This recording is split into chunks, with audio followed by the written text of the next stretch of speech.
Well,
good afternoon, everybody. Welcome back. Can I just make sure that everybody is back? Yep. Okay then. Right, well, it's 2 o'clock, and I shall resume the hearing session into. Sorry, Mr. Hunter, did you have a point? Yeah, sorry, Madam. It's just a procedural thing.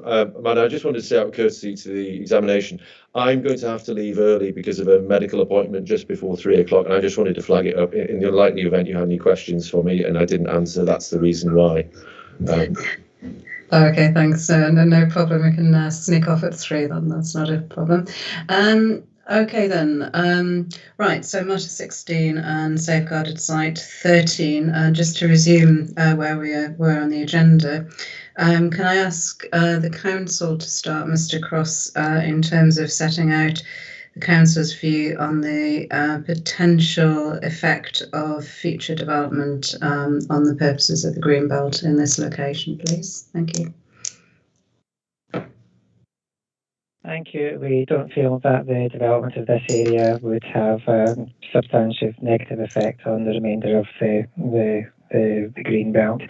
Obviously, the issue of the currently weak boundaries has been discussed, but also that only becomes an issue at the site, as and when the site is brought forward for development.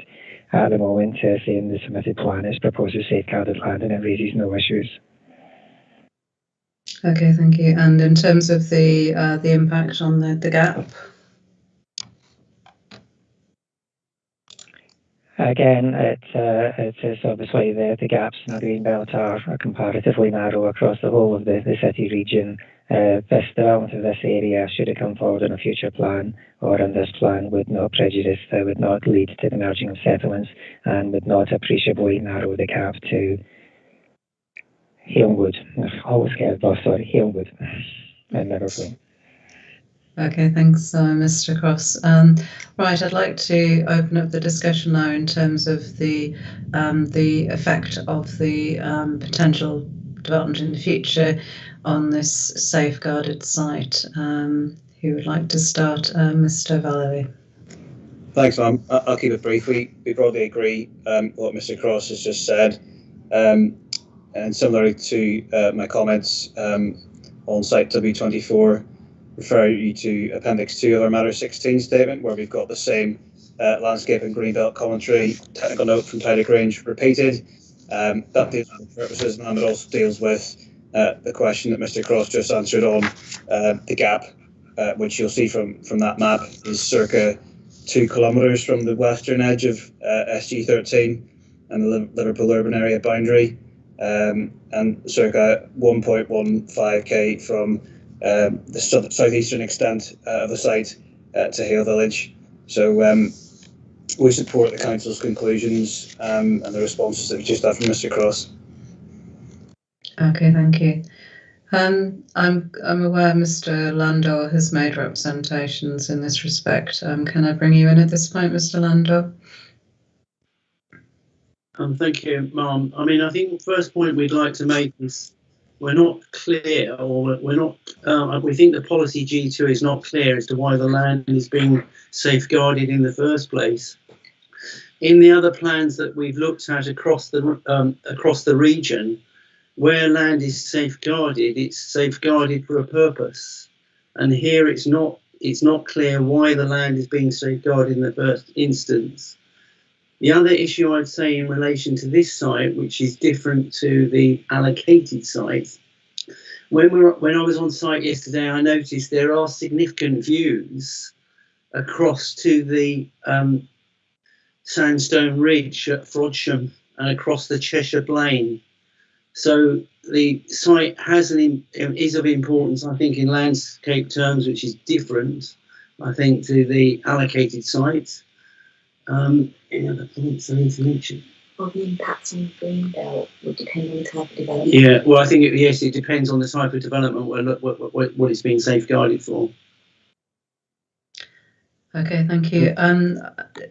Your representations raised issues obviously in relation to boundary strength and the contribution which a site makes to Greenbelt purposes. Can you expand on that, please? Well, obviously, it takes development closer to the John Lennon Airport and to Hale. It's extending development along Hale Bank Road, and that has a unique character, I would suggest, which is it has a sort of rural feel to it. It's very different to the centre of the village. So we consider that the openness of the site is of integral importance. Thank you. Mr. Landau, you've obviously had a look at the Council's Greenbelt review and assessment of particular parcels. Yeah. Do you agree with the Council's Greenbelt assessment on this particular site in terms of the contribution it makes to Greenbelt purposes, i.e. a moderate contribution? Well, it makes yes, I think its moderate contribution is correct. We would say that it's further, of course, from existing facilities, and I think if you look at in terms of sustainability and accessibility, this site scores the same as the site proposed for allocation. So, I mean, it suggests to me that the criteria which is applied is not sufficiently fine-tuned or robust to identify comparative differences between sites. We'll come back to the sort of accessibility issues, but in terms of the contribution to Greenbelt purposes, did you have anything else to add? No, I don't think so at this stage. If I think of something, I may come back if if that's permitted. Okay, thank you. Mr. Cross, did you have anything to add to that, to pick up on what Mr. Landau said? I suppose I would just say that the Greenbelt study methodology was consulted on prior to this study, and the draft findings of the study were similarly consulted on, which obviously resulted in, as I was mentioned previously at an earlier session, some sites being split down and individual assessments being done on split sites. Yes, I'm quite sure, there will be expansive views from parts of the site across the Mersey foreshore. I was looking up the landscape character assessment document EL054, which basically covers the entirety of the open of the countryside south of Hale Bank and around Hale under the Hale shore and farmland category.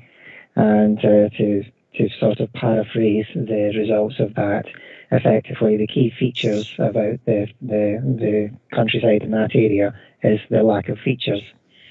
Effectively, it's primarily flat, and as such, it does afford expansive areas to afford expansive views across the Mersey estuary, across to Runcorn and to Frodsham. Okay, and does that affect the assessment in terms of openness, obviously in terms of the contribution the site makes to Greenbelt openness? Effectively, there will be views in some directions, but again, views in others will be interrupted, with the housing development along Halegate Road. So yes, I'm sure there are sections of the site that do afford expansive views, and the development of the site may interrupt views from certain localities, but we don't think it's material. In terms of the character as you enter the village, obviously I say there is existing housing or development along Hale Bank Road. That wouldn't be affected by the designation of safeguarded land, nor would it be affected by the site, the site coming forward for development in following a future review or following changes to this plan. Okay, thank you. Mr. Vallely, did you have a point? I think you had your hand up there. Yes, no, thank you. It's just this, that obviously we can't be certain what use SG13 might come forward for in the future. I mean, it's clear, I think, that residential would be an appropriate use in this location. And if you look to our master plan, you'll see that, yes, the development of the sites will introduce significant change, but if done sensitively, ma'am, you can see that there are opportunities to design in longer range views of the estuary and other features through linear features, whether they be roads, footpaths or green infrastructure. So development can be accommodated here in a sensitive way. That's the point, ma'am. Okay, thank you. Are there any other points in terms of the effect of any future development on Greenbelt purposes before we move on? No. Just to touch on the scope for compensatory improvements to offset loss of Greenbelt land, if it were to come forward in the next sort of phase, I'm guessing the answer is going to be very similar to the allocated site. But does anyone have anything to add to that in terms of any potential compensatory improvements, whether they're anticipated to be on site or outside the site, for example?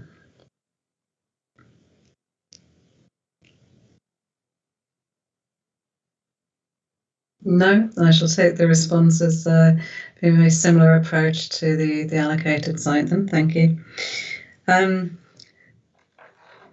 Right. In terms of next, the exceptional circumstances to remove the site from the Greenbelt, Mr. Cross, would you like to kick off in terms of the Council's view in terms of both sort of strategic and any site-specific factors to remove the site from the Greenbelt, please? Yes, again, thank you, ma'am. I say, obviously, this has been dealt with at a number of sessions.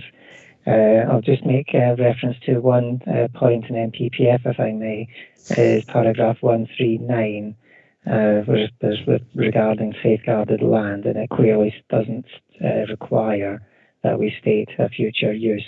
I think this is similar to a previous site. Yes, the site was identified as a proposed housing allocation in an earlier iteration of the plan.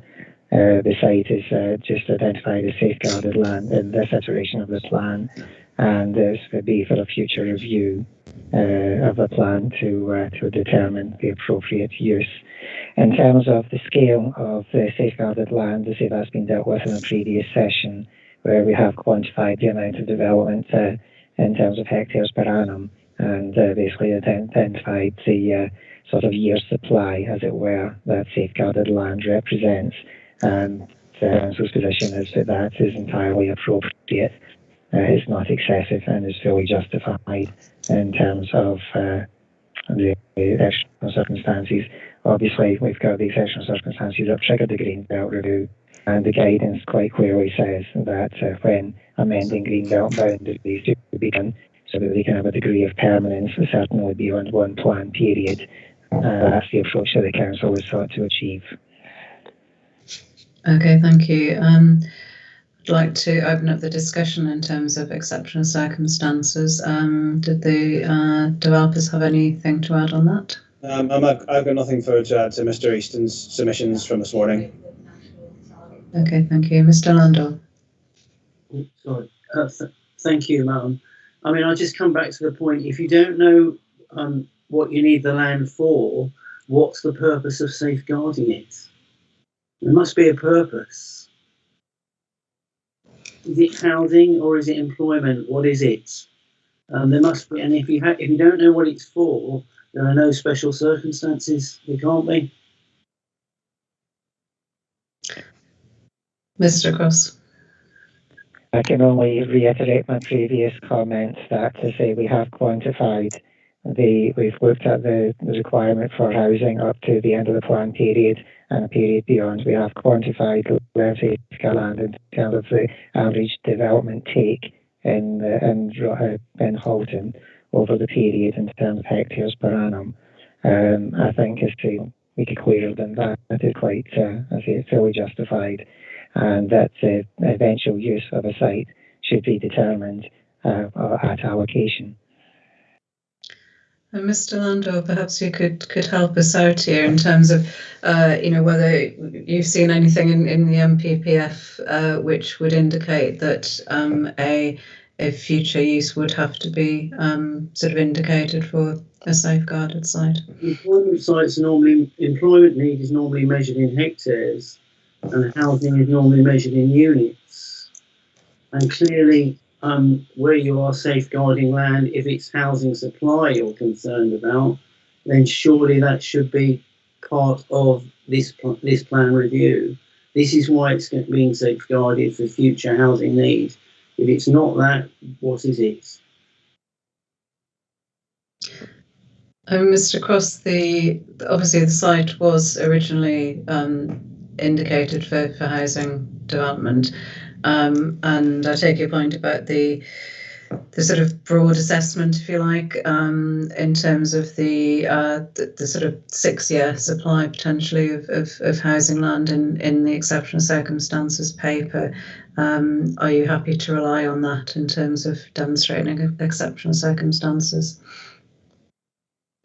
Yes, as I say, it's obviously yes, housing is traditionally measured in terms of units, but it's not exactly a huge leap to translate that into hectares, as we've done in our topic paper.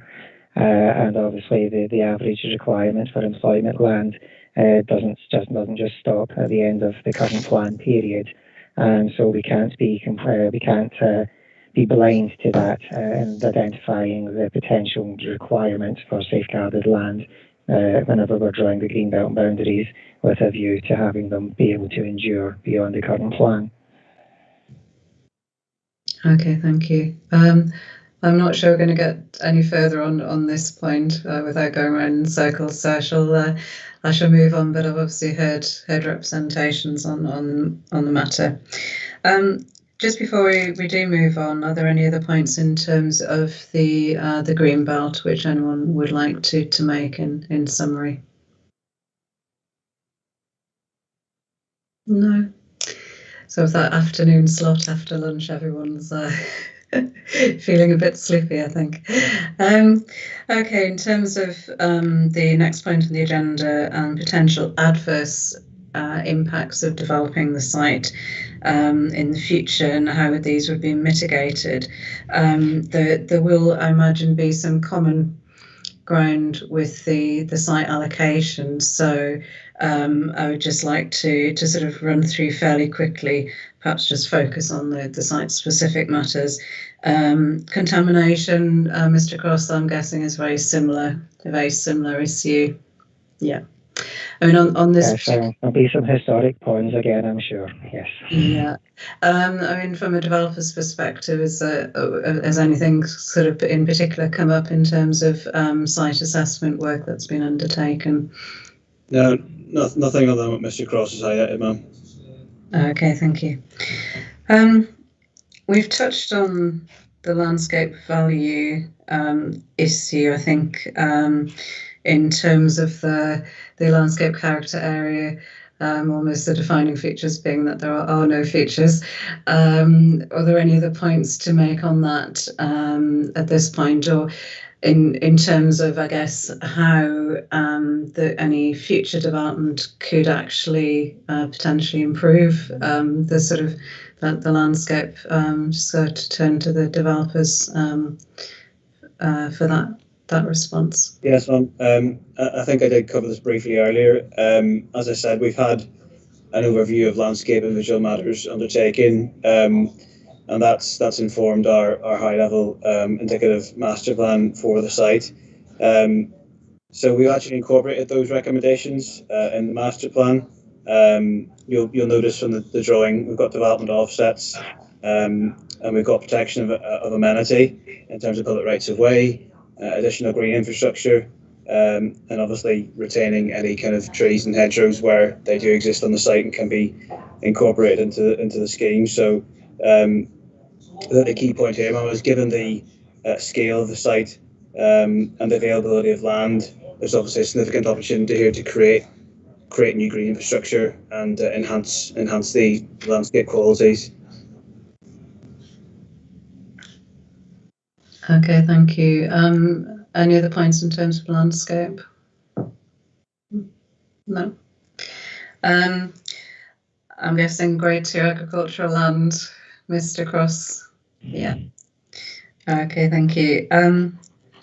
In terms of the paddy middle and outer zone allocation, were there any particular points in relation to this site which the council or the developers would like to draw to my attention that may differ from our consideration of the proposed allocated site? Mr. Cross.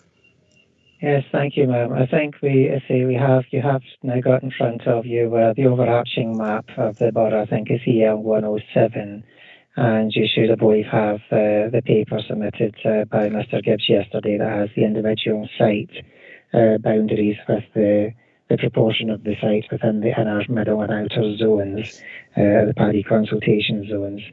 Obviously, I say we have been trying to, we were attempting to reach a resolution with the HSE and submit a statement of common ground, and Mr. Gibbs has been attempting to achieve that.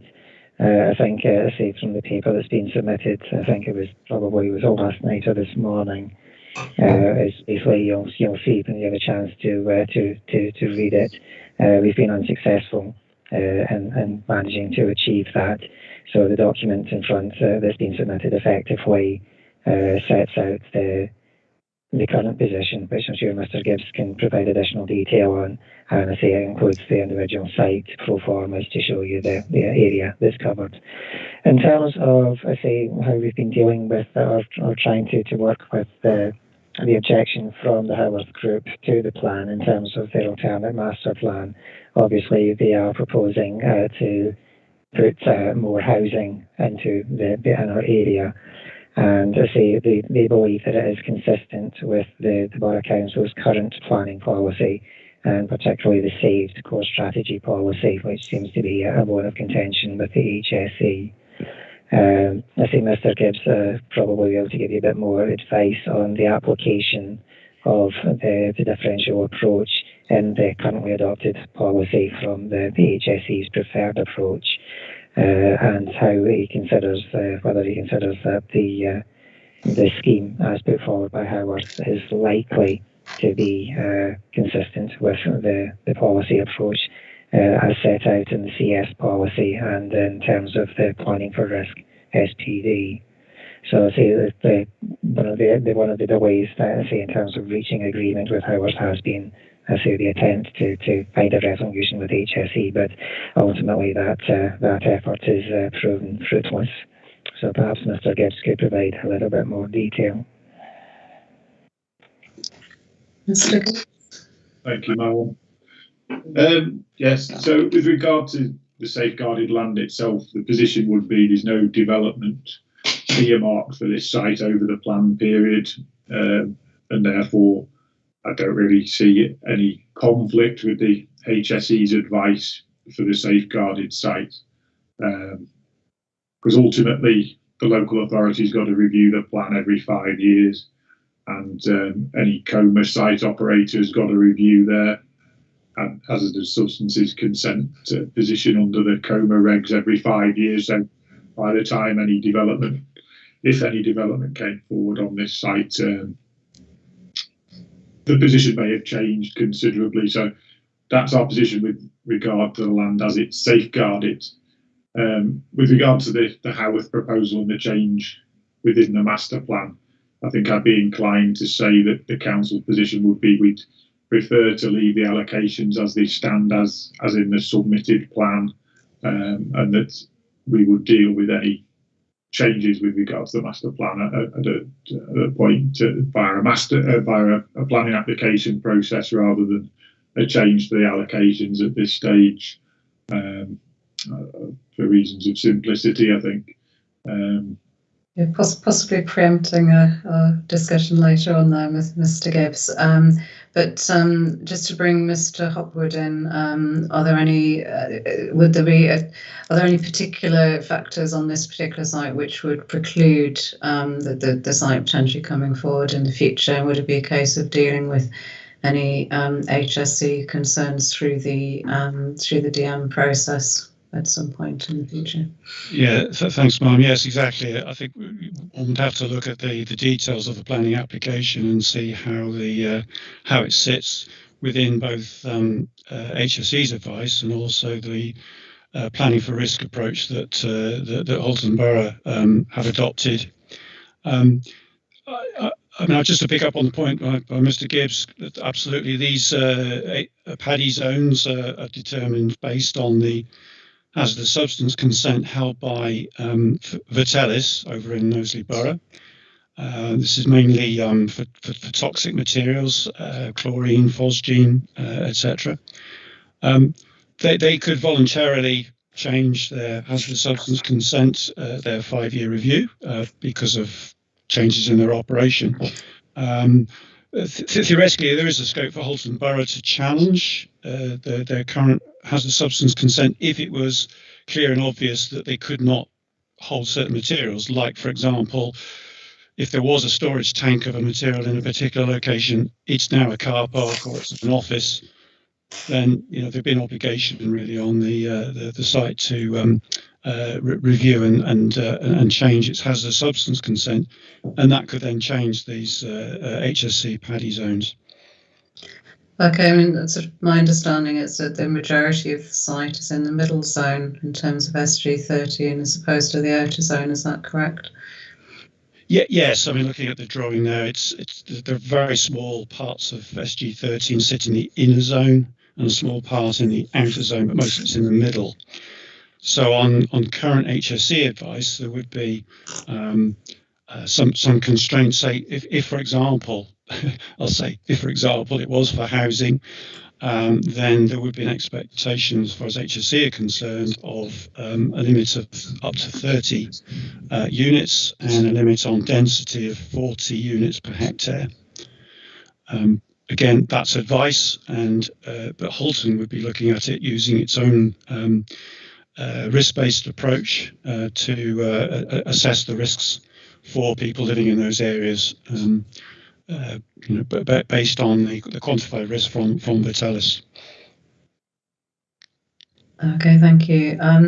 I mean, just from the council's view, given the site is in the middle zone, is the approach justified in safeguarding the site? We think so, Ma'am. As I say, it's safeguarded land for a point in the future, if at all. As we've covered, that position can change over time, and there's a few review opportunities to consider if any changes have arisen. The other factor that's worth bearing in mind is that the council's own planning for risk policy looks at a risk of 10 chances per million risk profile, and for Vitellis, I think that zone it's referred to in the planning for risk SPD on page 32, it says that the 10 chances per million zone is outside of Halton. So in practice, what would happen is when development proposals come forward, we would ask the developer to do a deeper dive into the issues around risk, and do effectively their own quantitative risk assessment that would give us the information that we need, which will provide the up-to-date information that's needed under national planning policy when we look at these risks. So that will be the position in practice in dealing with development on this site. There would be a lot more scrutiny into the issues, but I think in summary, it's a safe allocation given the position with the safeguarded land. Okay, thank you. Just sort of turning to the developer, Mr. Foley. I mean, obviously, as things stand, the location of the site within the middle zone could restrict, obviously, the numbers and density of development on the site. Has that been factored into your consideration? Yes, as in terms of the master plan, and we've looked at it in the context of the council's assumptions on W24 with the 30 dwellings per house, and we could see how the master plan could take account of that in terms of densities, kind of moving east to west, if you like, if and when the safeguarded site came forward for, if it was residential, for example. So we would agree with Mr. Gibbs that this is a yes, it's a key issue for you, in terms of considerations of the overall constraints. But on the basis of what I've heard from Mr. Hopwood as well, at the point in time this plan is reviewed, this site comes out of its safeguarded status and comes forward for development, we're confident that these issues can be dealt with through the council's adopted policy on managing risk. Okay, thank you. Are there any other points on the paddy zones? No. Okay.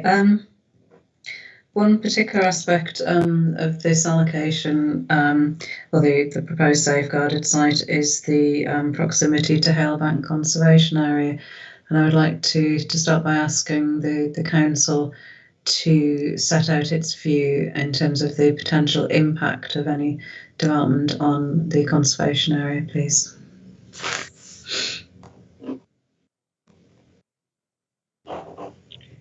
Sorry.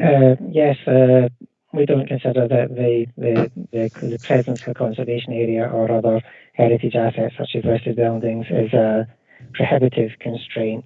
It's obviously something that would have to be considered at the planning application stage to make sure that any design didn't have negative impacts on an identified heritage asset. Mr. Cross, is there a conservation area appraisal being undertaken by the council for Hale Bank? We don't have a recent conservation appraisal for that conservation area, I'm afraid, no. I've just been pointed in the direction of the impact on the conservation area as assessed in document ELO 61A for heritage, the heritage impact as assessed.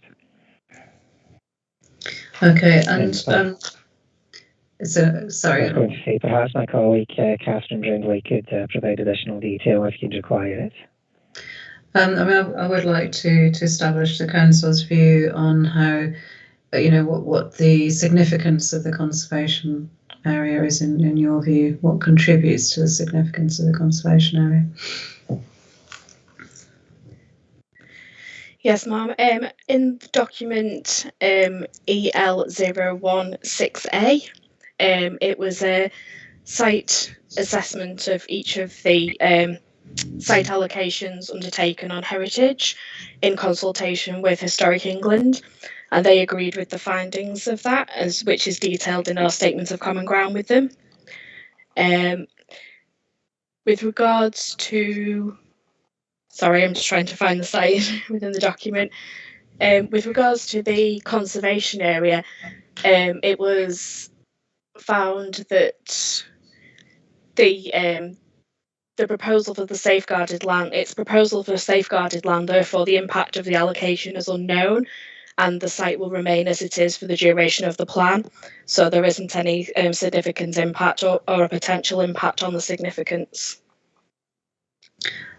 But, for example, were the site to be developed at some point in the future, what would the impact be? The conclusion was that there'll be no additional significant impacts on the abutting Hale Bank Conservation Area, and no mitigation or enhancements will be required over this plan period. Okay, thank you. I'm not entirely sure my initial questions being asked in terms of what the council's view is on the significance of the conservation area, what are its sort of redeeming features, if you like, which required it to be allocated. sorry, I will go into that now. Hale Bank was essentially linear with long narrow vistas along the roads, always ending in the far distance, as the road has only the gentlest of deviations from the straight. The views down Hale Bank Road show the green hedge and green lineage, which is occasionally punctuated by farm buildings and dwellings, and that's the main characterisation of the area. Okay, thank you. And in the councillor's view, what effect would any development on the safeguarded site have on the sort of linear character of the settlement?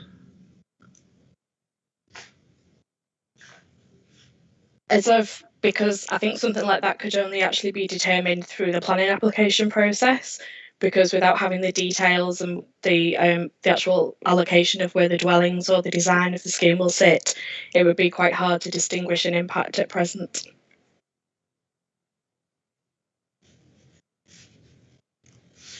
Okay, thank you. Mr. Landor. Well, I would just like to say, I mean, having looked at it, I mean, the linear form of the village will be totally obliterated. It will totally subsumed into the new development. I can't understand why there would be no impact. When you look at, when we've looked at other development sites and other planning applications where you're building adjacent to a conservation area, this will be abutting it. It's not something you sort out at a later stage. It has to be considered now. There is an impact. It's just a question of how much. Thank you, Mr. Landor. Mr. Vallely, has the impact on the conservation area been taken into account in any sort of consideration of indicative master plans? Ma'am, you'll notice in our scheme we're showing towards the western side of the development some offsets from the main road. But I'll just also make this point, which, and I won't labour it because Mr. Easton made it earlier, but this is precisely the kind of site-specific issue in which a policy which had development criteria in it would address. And I think our thoughts on this front were any scheme on this site, whether it be the W24 allocation or the safeguarded land, should it come forward in future, ultimately that planning application, based on current policy, going to focus and demonstrate how development would preserve or enhance the conservation area. So it's possibly not perhaps the most useful contributions, but it's exactly the kind of development criteria point that would help, I would have thought, in this case. And Mr. Vallely, how would the developers seek to conserve the linear character of the settlement in principle? Ma'am, I think I referred you to the indicative master plan, which showed when viewed from the main road, there would be a development offset, so you wouldn't necessarily kind of see built form immediately, and therefore that particular characteristic of the conservation area would be preserved. And again, that would be something we would expect to agree at the detailed application stage. Okay, thank you. So Mr. Cross, just to summarise, do you consider that, picking up Mr. Landor's point about sort of development potentially subsuming the linear nature of the area, do you consider that sort of detailed design and master planning could sort of limit any potential negative impacts on the conservation area? Yeah, ma'am. I mean, obviously, if you're looking at the conservation area boundary, you can see that it does follow the linear form, picking up properties on both sides of Hale Bank Road. I suspect that the conservation area was principally designated in terms of the perception and the feel from Hale Bank Road, rather than any contribution from viewing the properties from the rear. Basically, looking at the properties on the south of Hale Bank Road abutting the safeguarded site, you can see that they do have reasonably substantive gardens And just looking at the aerial photography at the moment, there is a reasonably contiguous landscaping buffers, so like hedges and tree line, basically screening the properties from the safeguarded site. So we feel that the development could be any future development could be accommodated with appropriate landscape treatment to that boundary. Obviously, if the site is a large site, it would be accessed not by punching through within the conservation area. It would be accessed from further down the road from that. So in terms of the perception of the conservation area for people, how they would perceive it in terms of travelling along Hale Bank Road, the presence of housing or development on the safeguarded site would be set back, and it wouldn't encroach and it wouldn't overpower the existing properties. So whilst yes, we'll view it from in the whole, the linear, it wouldn't be settlement nature in terms of the fact that it had countryside or open countryside to the immediate rear, that there would be development. There is, say, potential with appropriate landscape treatment that you wouldn't have a detrimental impact on the perception of the importance of the conservation area. Okay, thank you. Are there any other points in terms of the effect on the conservation area? No? Okay.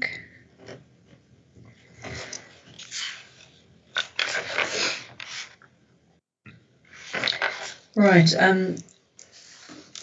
Just setting aside the vehicular access, in terms of the accessibility of the site, again, I'm assuming that the factors are going to be very similar to the discussion we had in terms of the allocated site. Are there any other additional points in relation to this site that the council would like to make?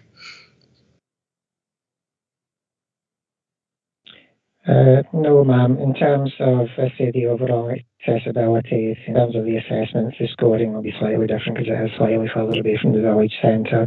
But in terms of transport, vehicular transport and sustainable transport, the site is very similar to the adjacent site. The impact in traffic generation terms is much the same, and the access to sustainable transport modes, particularly the Transpennine Trail and the greenways, is much the same. In fact, in some ways slightly closer, because the greenway going down to Halewood runs along Hale Bank Road, which is slightly closer, having popped out at the emergency access from the back of the 3MG site through the structured landscape buffer that we were talking about earlier in the session. Okay, and there's obviously a footpath that can be used to walk towards the centre. Are there any particular bus routes along Hale Bank Road, along this side of Hale Bank Road? Maybe Mr. Farmer could enlighten us. Or in terms of public transport, would you look towards the centre? Yes, the public transport routes as it stands all run along Hale Gate Road, so they don't come along Hale Bank Road at the moment. We talked earlier about potential for diverting bus routes should there be a link road provided, which would allow a loop to be made for the bus to loop closer to the more westerly parts of the site. Okay, and other than the link road, which we'll come back to, from a developer's perspective, how would any development on this land look to sort of increase the accessibility to public transport and services?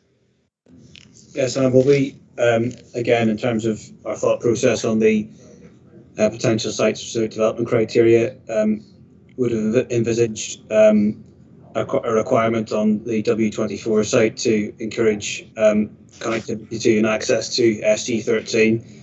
So the types of measures which Mr. Farmer and Mr. Easton were referring to earlier in terms of new or rerouted public transport services certainly would be envisaged as appropriate to serve the site. But that would be by way of the suggested link road, is that right? Correct. Taking that out of the equation, how would the accessibility of the site be improved? Sorry, I don't quite follow the question. Well, you're referring to the potential for the east-west, the link road to actually sort of reroute buses through the site, potentially SG13.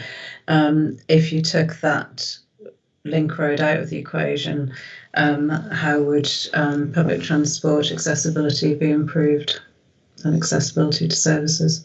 Well, if this was an individually accessed site from the public highway and no connectivity to W24, then clearly at the time a planning application is made, that would be an issue for consideration, and there may well have to be separate measures for a site of this nature. I think it's of a sufficient scale to warrant public transport services into it, and I know from a recent experience with the council on residential applications elsewhere of this scale, they are very keen to secure that through Section 106 obligations.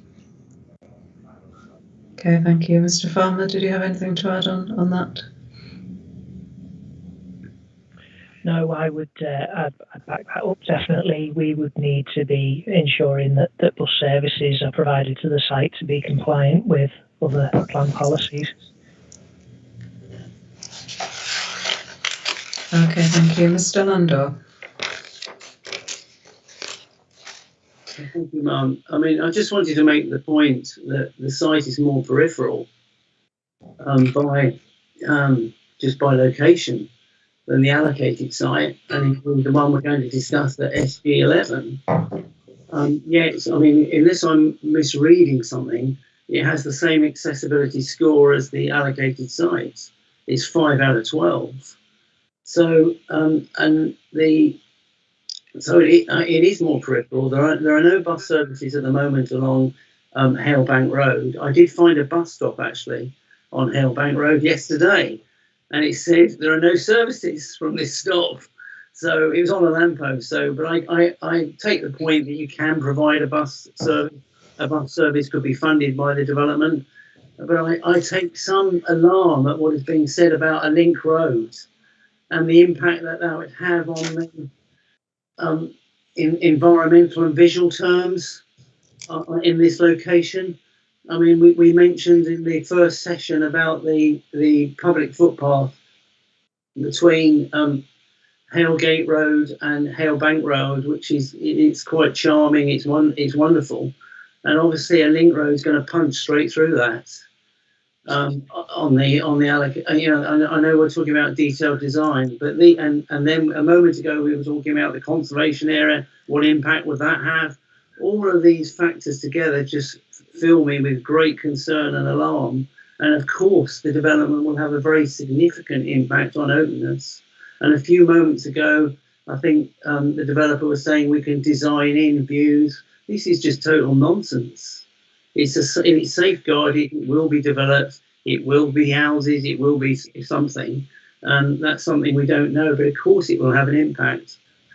And I think in terms of character, this area is different. It's very open. The boundaries are not, it has no containment at the moment whatsoever. And we'll be creating that containment in order to justify it. And that in itself doesn't seem to be the right approach in landscape terms. It's going backwards. So I can't see the case for the only reason I can see for safeguarding this site is that it bookends the allocated site. That's what it looks like to me. It was a reserve site. It was an allocated site. Now it's not an allocated site. Now it's potentially going to bookend an allocation. That's the justification for me. I can't find any justification on boundaries, on accessibility, sustainability, or impact on the landscape. For me, it's very clear cut.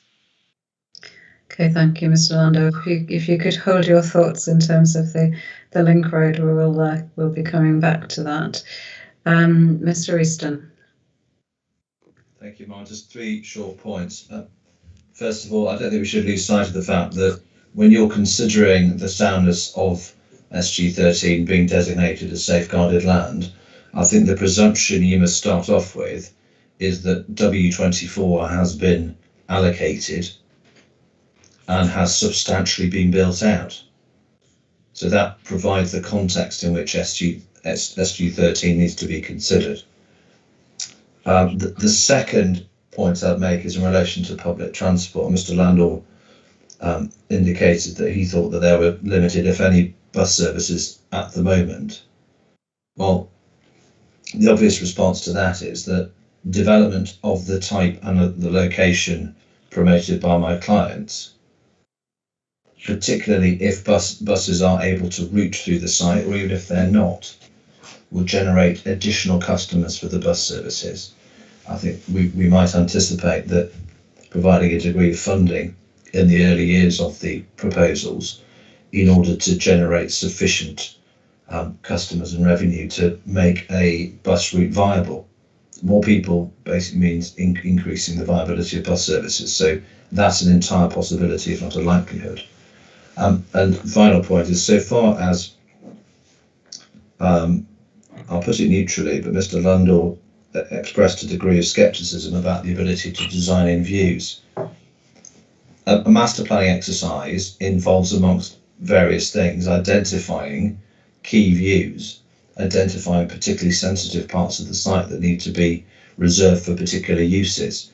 So it's not at all unusual, if one is designing a large scheme such as this, to preserve and, if where possible, enhance views that are identified as being valuable. It's straightforward, but it's a not uncommon exercise when master planning out a large residential scheme.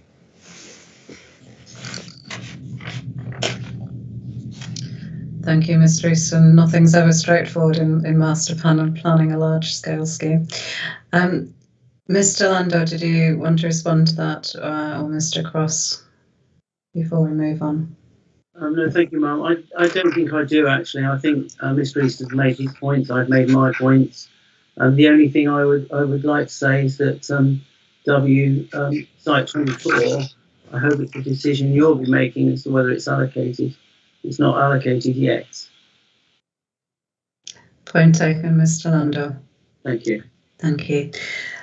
Just moving on to the impact on the highway network, and firstly, if we can start with the local highway network, Mr. Cross or Mr. Farmer, can you just confirm whether any potential future development could be accommodated within the existing network?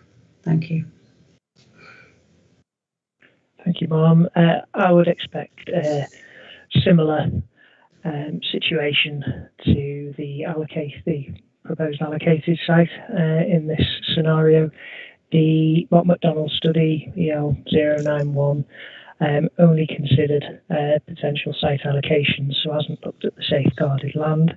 However, I would note that the link capacities on the local roads were satisfactory as part of that study, and it's not even flagged up anywhere where we're maybe approaching a yellow or amber, let alone a red. So I would expect there would be significant capacity, but that would be dealt with in more detail at the planning application stage.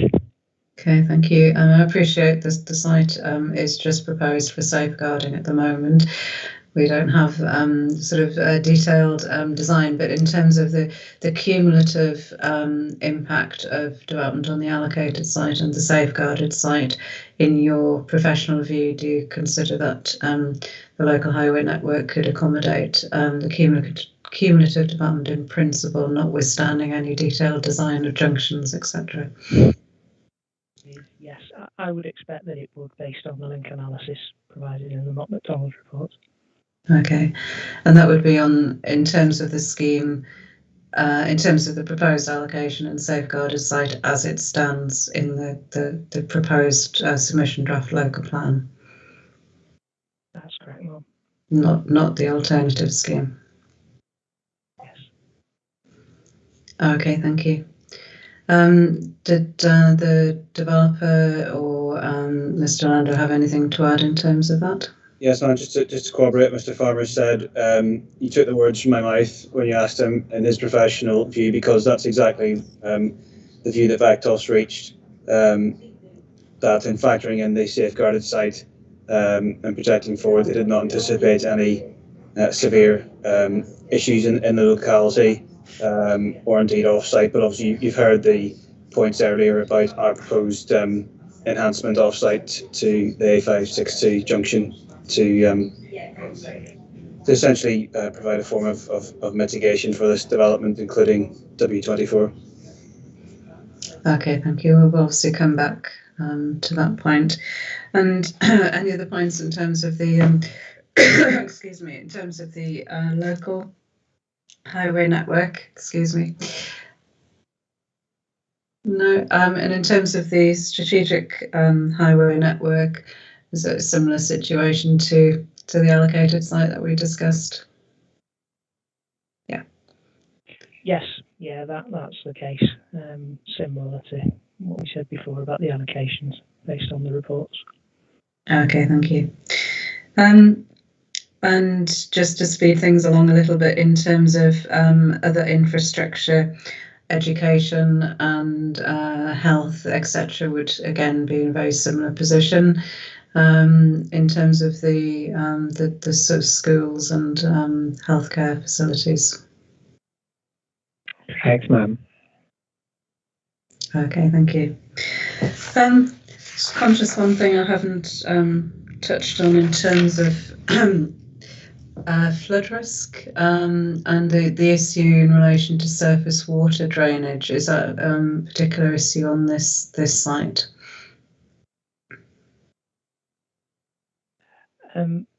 If I may answer that, Ma'am, I would say it's less of an issue on this site. The surface water flood risk appears on the Environment Agency maps to be more pushed to the edges of the site. So I would expect it's going to be easier to work around and mitigate those risks. Okay, thank you. From a local perspective, has there been any history of flooding of this safeguarded site, Mr. Landor, due to surface water flooding? Not that I'm aware of, ma'am, no. My understanding is it's closer to the allocated site is the problem. Okay, thank you very much for that clarification. So in terms of the potential adverse impacts and whether those could be mitigated and potential of policy safeguards and proposed mitigation to be sufficiently effective, is the developer's position the same on this site in terms of the fact that they consider site-specific criteria might sort of be required in this particular case? Yes, ma'am. I think I'd reiterate Mr. Easton's words, which were that we believe they might be helpful, but ultimately not go to soundness of the plan. Okay, Mr. Cross, does your position remain unchanged on that point? Yes, ma'am, particularly if this site is retained as safeguarded. I think the addition of additional criteria at this time, covering a site that shouldn't be released until a subsequent review of the plan, would be overkill or unnecessary. Yeah, something for the future, perhaps. Okay, thank you. Just coming back to the issue of availability and developability. Obviously, it is a safeguarded site, proposed as a safeguarded site in the submission draft plan. As with other sites, just to explain other safeguarded sites, we have had a discussion around the potential timing of any development that may come forward on the site were it to be allocated for development in the current local plan. just to aid our sort of discussions in relation to housing land supply.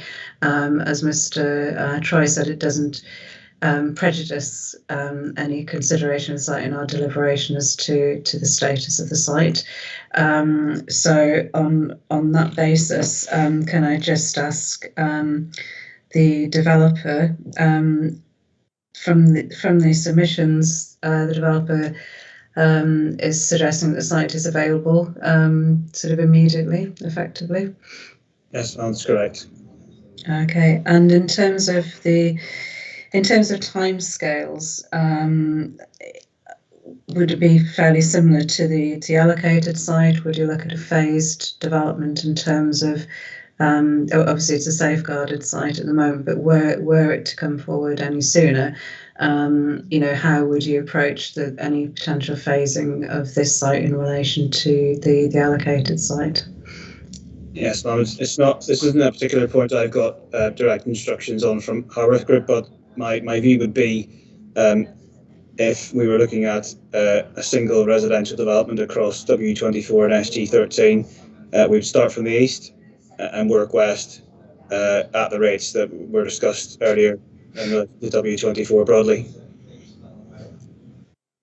Okay, so would it be a case of when the allocated site's finished, that this site would flow on immediately from that in terms of? Potentially, ma'am. I mean, there could be a situation, obviously, where we have one outlet at the east and one outlet at the west, and at some point in the middle, the two join together. As I said, the entirety of the land is in a single ownership, so there's no ownership reason, as long as that's master planned correctly, why that couldn't otherwise be the case. So obviously there will be a limit in terms of outlets, across the whole, and what can be achieved in any one particular year, as you would imagine. And just in terms of the the discussion we had in relation to the paddy zones, in terms of coming back to the original, the starting point of this, in terms of capacity, it could be quite difficult to predict the capacity depending on the situation at the time in relation to the consultation zones. But would you be in a position to provide a suggested set of figures, for example, to the council to feed into the table that they're preparing to inform housing land supply, in terms of the capacity and the potential build-out rates, start dates and build-out rates?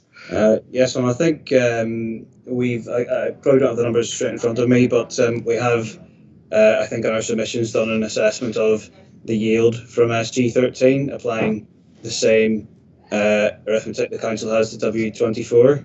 Mm-hmm. So we do have a number, and in terms of any other information that might be useful to feed into the council, we could provide that separately to them if that would be helpful. Yeah, I mean, I am conscious of time. We do have another site to consider. So is that something, in terms of the potential start date and build out rates on this site, you could agree with the council sort of out with this this discussion? That was my thinking, ma'am, yes. Yeah, so put you on the spot a bit there.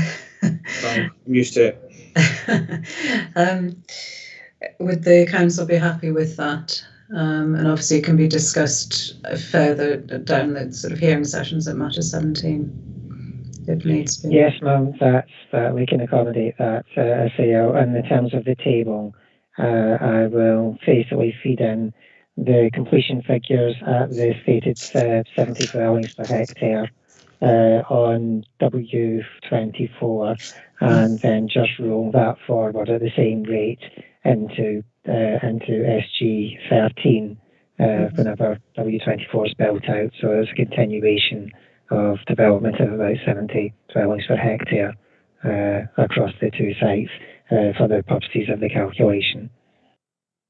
Okay, that would be useful, thank you. And just to confirm to other participants that would not be prejudicial to our consideration of the site. Okay, thank you. Are there any other points in relation to SG13? Yes, Mr. Landor. I'm sorry to come back. It was just a point about capacities. I mean, we've just been talking about preserving view through the site, possibly buffer zones for the conservation area. Surely the yield from this site, if it was to come forward, would be less than W24. I can't see how it would just be rolled forward. There's going to be constraints, surely, on this site that's going to produce a lower yield, given the environmental considerations we just talked about. Yes, Mr. Lando. I mean, I think that's something that the developer and the council can take into account when they look at the potential capacity and output. On the discussion then. Point taken. Thank you, Mr. Lando. Okay then, as mentioned earlier, we are prepared to have a discussion in relation to the proposed amendment to the allocation and proposed safeguarded land. But obviously you've heard our views in terms of how the fact we're disappointed that it's come so late in the day. But Mr. Troy will lead the discussion in terms of the potential revised allocation, and I'll take over on the safeguarded site. So Mr. Troy, if you'd like to start. Okay, thank you. It'd be just helpful, just very briefly, for the developer, just to give a slight bit of background to the proposed scheme, why it's been submitted, the timing of it, and just then I'll ask the council basically the terms, how they've been approached on this proposal. So, Mr. Valerie, maybe, or Mr. Easton, please. Oh, sorry, I'll kick off if I may. Ultimately, the master plan, which you've seen in our submissions, evolved from discussions with the council going back several years. So the concept of the link road and the concept of the master plan as we've presented, it's not a new matter. And we certainly have been in discussions with the council for some time. The actual way we've arrived at this point in time is probably something best for Mr. Cross just to advise on in terms of where the council have got to with this, because I appreciate it's not particularly clear on what's been agreed or what hasn't been agreed between Harworth and the council, but certainly we've been in long-standing discussions with the council about recasting of the allocations on the basis that the link road would be desirable to deliver as part of the site. So I'll probably leave it there. I don't know if Mr. Easton wanted to come in, or Mr. Cross. Yes, ma'am. Perhaps I could possibly come in, because obviously you're a little bit in the dark, I imagine, at the moment as to what's the nature of the discussions and what's potentially the direction the discussions we're heading in. Obviously, the key document for you is Mr. Ballow's written statement and the draft master plan or proposed master plan on page 17, which effectively shows largely an east-west disposition of the housing proposal, whereas obviously in the submitted plan it was more of a north-south disposition. Obviously, in terms of W24, the majority of the site is within the outer consultation zone, HSE consultation zone, whereas the east-west alignment as proposed by Howard puts more of the land, more of potential housing within the middle zone. I hasten to add, I mean, obviously I say this, there is a difference of approach in terms of managing risk between the HSE and the council. Obviously, Howard believes that the scheme that they are putting forward is compliant with the council's policy set out in the core strategy policy and the associated SPD. Obviously, I say we were hoping that with negotiation or discussion with the HSE, we'd be able to come to an agreed position with them with regarding the dealing with the issue of hazardous sites and the risk associated with the hazardous sites in the plan. That is, unfortunately, that's not been able to be achieved.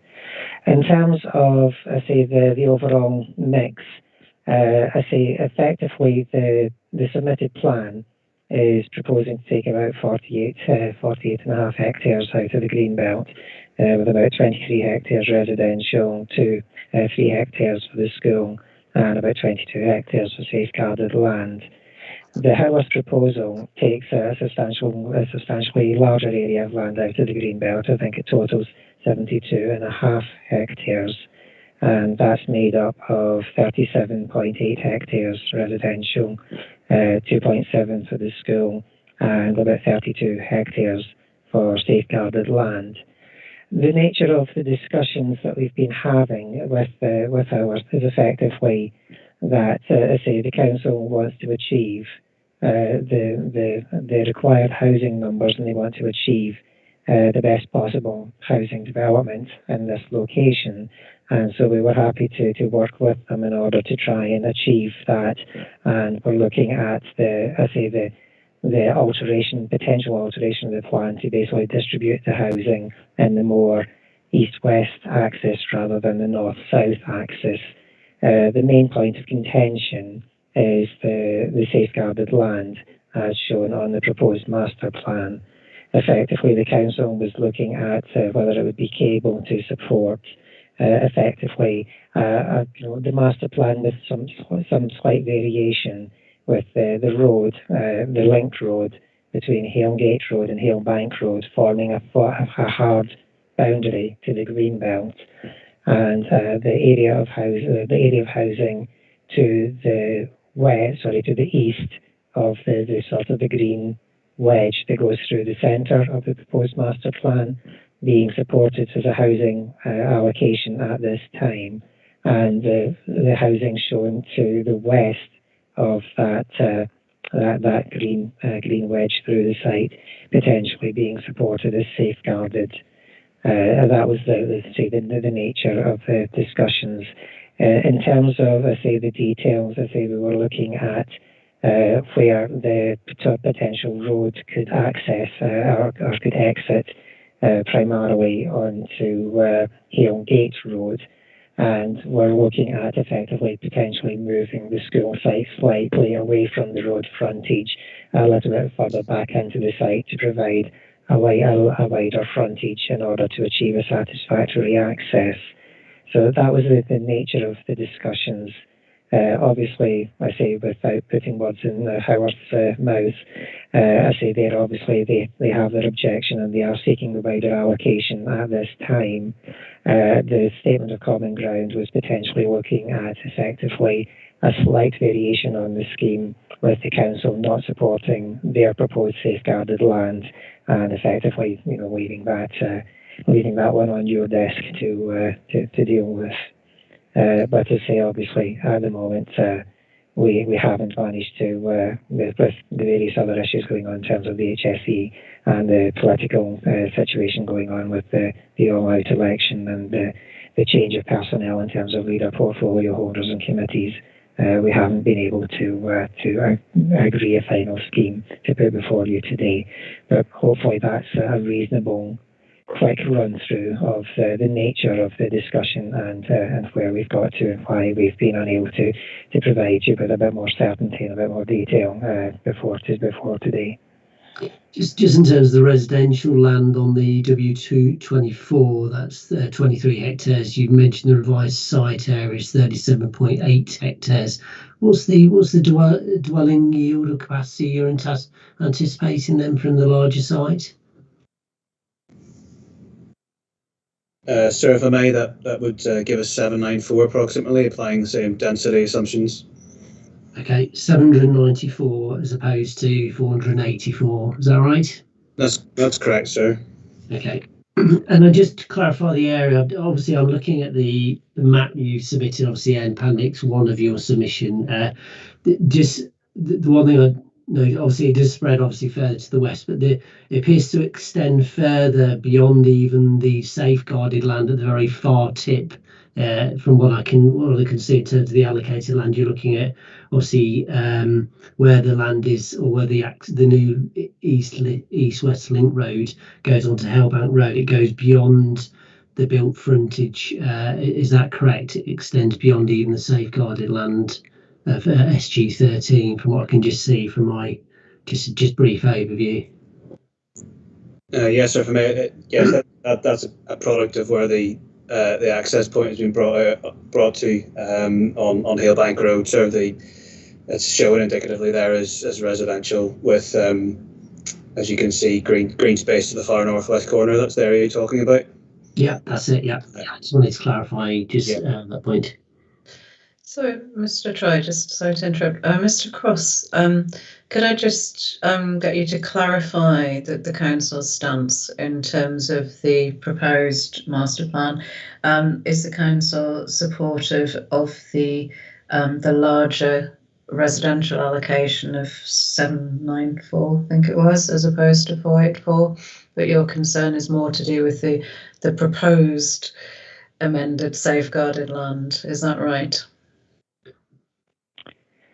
Effectively, I think that, and it is only officer level discussions, as I say, it hasn't been in front of members, is effectively that there's elements of the scheme that are attractive. The creation of the link road has benefits in terms of the operation of the development and minimising the impact on the wider village. It has, from the council's officer's viewpoint, the advantage of creating the sorely missed strong edge to the Greenbelt. I say we don't feel that we would be able to support the additional safeguarding to the south of the road. However, I say there could potentially be safeguarding of the land to the north of the road on the western portion of the site. I think the reason, or part of the reason for the green wedge through the site, I believe, unsurprisingly being halted, there's a pipeline easement, I believe, runs through the site, and I think the master plan has probably been designed to accommodate the pipeline. So effectively, whilst, yes, if that is a natural break in the development, it does mean that the residential area to the east is larger than was proposed in W24. It does represent a sort of a practical and logical break in the development because of the constraints that have been accommodated, that have had to be accommodated in drawing up the plan. And so whilst, yes, it would see an increase in the total number of houses in the initial release, we can see the justification in terms of the design and the creation of the wider master plan. Okay, thank you. Okay, yes, so we'll probably come back to that at the very end as well, just once we've discussed it again. I think Mr. Gibbs made a comment on this earlier as well, I understand, so I've taken those into account. So just in terms of just looking at the Greenbelt itself, in terms of the impact of the larger looking at the allocated site, the Greenbelt purposes in its current form, what do you envisage in terms of looking at the relevant purposes that we've looked at before, how this larger site would impact or be affected? Mr. Cross. Thank you, sir. We don't see it's particularly problematic, as I say, in terms of the land north of the proposed link road. We're looking at a total of 49.6 hectares. In terms of the proposed allocation and the proposed safeguarded land, and the plan in front of you is 48.5. So it's 1 hectare difference. Also, in terms of the fact that the development is sort of an east-west disposition, in some ways it has a smoother boundary, because obviously the proposed allocation and the safeguarded land trying to follow the ill-defined, but the field boundaries as present on site at present, does create a bit of an L shape or a dog leg, which would potentially, you could argue, would be more visually intrusive, whereas this provides a more rounded edge to the borough and a firmer edge to the built forum. So in some ways it's probably less intrusive in terms of its visual impact and visual intrusion. Okay, and just obviously the point really, obviously the land, obviously including W24 against Hellgate Road, the land that extends further to the south. Obviously, that area there would be taken out. So you're saying that balance would be beneficial, or not? Yes, this is the area of disagreement between ourselves and Haworth, and that we would see that the land to the south of the road, with the exception of the location of a potential school site, we would see the land south of the roads being retained in the Greenbelt. Obviously, in terms of their representations, they're seeking a further area of safeguarded land. They're seeking, their safeguarded site, I think, totals an additional 32 hectares in terms of their proposed master plan. Okay, go over the potential strength of the boundaries. Presumably is very similar to our discussion before. Obviously, as you go further west, particularly, and obviously they're obviously getting weaker, particularly in relation to as they currently proposed. Is that right? Yes, sir. As I say, there's very few potential strong boundaries. The only way to establish a firm boundary is as part of the development. We see the proposed master plan with the link road, as it's being referred to, as basically providing that firm boundary. Okay. And just the developers' views, please, just on this, on these issues in terms of obviously the effects on the Greenbelt and obviously the issues relating to the boundaries. Yes, sir.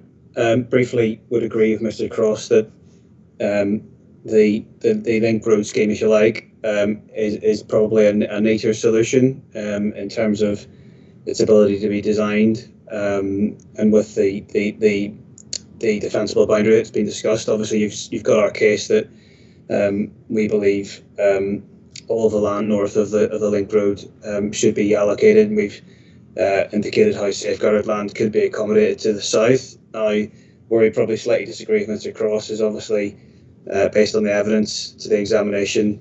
We know that the eastern and southeastern parcels especially are of a lower sensitivity in Greenbelt terms, so hence our case there for safeguarded land in that location.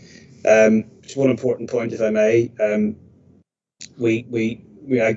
see Mr. Croft's point about the ability of the road to create a less intrusive boundary, and that would be, in NPPF terms, clearly robust and endure in the long term. But as indicated previously, clearly a strong defensible boundary can be created through strategic green infrastructure planting, which again our master plan shows. So broadly those are the points, sir, unless Mr. Easton wanted to add anything further. So only this. I think we just need a bit of clarity about what we're talking about, because as I see it, there are three alternatives. There's the allocation W24 and SG13 as identified in the submission draft of the local plan. There is the larger W24 with safeguarded land to the south that Haworth have been promoting ever since the Regulation 19 representations went in. That, as Mr. Vallely said, that's not a new proposal. And there's what I would describe as the compromise position, which we have sought to reach with the council. I don't want either of the inspectors to be left with the impression that there have been substantial discussions. We have tried to reach a compromise position with the council since before Christmas. A revised statement or a statement of common ground was submitted at the end of February, beginning of March. I understand the position Mr. Cross is in, but the reason for the lateness of this issue, and to be honest, I still don't quite understand what the council's formal position is that we have tried very hard, frustratingly so, to reach an agreed position. That just hasn't been possible. So those are the three options. It seems to me that in respect of our preferred distribution and the compromise position, although the proposals map is not part of the development plan document, and would be subject to main modifications in your report. I think in either scenario there probably would have to be a main modification to the plan, if only to identify the size of the site and the notional capacity. So I think that this, so the scenario we are considering really, and I think we made this clear in our hearing statement, to the extent that there needs to be more land, whether you decide that the requirement figure in terms of housing is too low, or whether you think there is insufficient supply, or both, such that there needs to be additional land. This is an obvious way of doing it, our preferred allocation. If your conclusions are that not enough, more land is required, but not as much as identified in our preferred option, then the compromise position, I think, is a sensible outcome. So I just wanted to make clear what the options were and where we see things procedurally. Okay, thank you. Just in terms, just before I just open it up, basically the council's views are basically looking at the various purposes that you've already sort of outlined in relation to basically W24 and sort of the safeguarded sites. How do you feel that the overall contribution of those different purposes would apply to this site, and overall, what do you think the contribution would be? Would it be similar to the safeguarded in terms of, and the W24 in terms of moderate contribution? I just wanted to clarify those particular points. Thank you. I say the compromise or hybrid scheme, as mentioned, effectively is primarily accommodated within the land identified and assessed under W24 and SG13. There's probably, a small portion in the corner where those two sites join that is additional, basically is currently proposed as being retained as Greenbelt. But obviously, as you can see, the proposed master plan shows the link road curving round to meet with Hale Bank Road, and as such, effectively, some of the previously identified SG13 safeguarded site would actually be on the south side of that road, and therefore, in the council's view, should be retained as Greenbelt. Obviously, in Howard's view, should be included within an expanded safeguarded site. So in terms of, the impact on the Greenbelt, I think has been entirely assessed in terms of the allocations as presented in the plan. There are potentially some merits in terms of the scheme put forward, minus the additional safeguarding in terms of the impact of the overall development on the Greenbelt. Would probably be somewhat lesser in some degrees than the W24 and SG13, which has obviously been constrained to trying to match to existing field boundaries, however poorly defined they are. Okay, just the developer's view there, Mr. Eason, when you wanted to come in. I did, so it's on a slightly different point, just having heard what Mr. Cross had to say. I think it would be of assistance to the examination, and particularly to both inspectors, if we were to submit to the examination a plan outlining the compromise safeguarded in W24, together with a comparative table identifying the various site areas and capacities, because you clearly have the submission version, you clearly have our version in the master plan and the hearing statement, but to say what the discussions have been based on, obviously without prejudice to your overall view, but I think that will be an informative document for you and also for other people who want to make representations. Okay, if I just move on, thank you for that offer at this stage. If I just literally at this stage, obviously in terms of the considerations we've outlined, our examination guidance notes in terms of emission sites or alterations, we're not intending to go into the level of detail that you'd anticipate. We just wanted to give the opportunity just to discuss the master plan as presented. We're not intending to obviously look in detail at all alternative options at this stage, but it's useful just to get your overview at this stage. I think I understand basically what you've indicated. If you could just open it out to just the participants, really, please. Mr. Landers, got a view on this? Thank you, sir. I'm sorry, I may have put my hand up at the same time as you called my name out, but thank you very much for that offer. I suppose the first point I'd make, just as an observation, the master plan, having had a look at it, it looks very much like the Regulation 18 version of the plan. So it looks like it's sort of turning the clock back. It's just an observation. I'm not making any points. The second point would be with regard to the, I think it was, if I get this right, it's a larger 24 with safeguarded land to the south, I think it was described as. So as I see it, would be a link road going through to the Hale Bank from Hale Gates, and then the safeguarded land would be beyond a new site, W24, if I've understood that correctly. And then the issue that occurs to me, as soon as that, if that was to become safeguarded land, then how would the link road be provided? What would be paying for it, essentially? There'd be no development there, so the road would stop effectively. There wouldn't be a link road. So I can't see that option being sort of viable, if you put it that way. And the third point I'd come back to, it would be the point I'm representing Hale Bank Parish Council.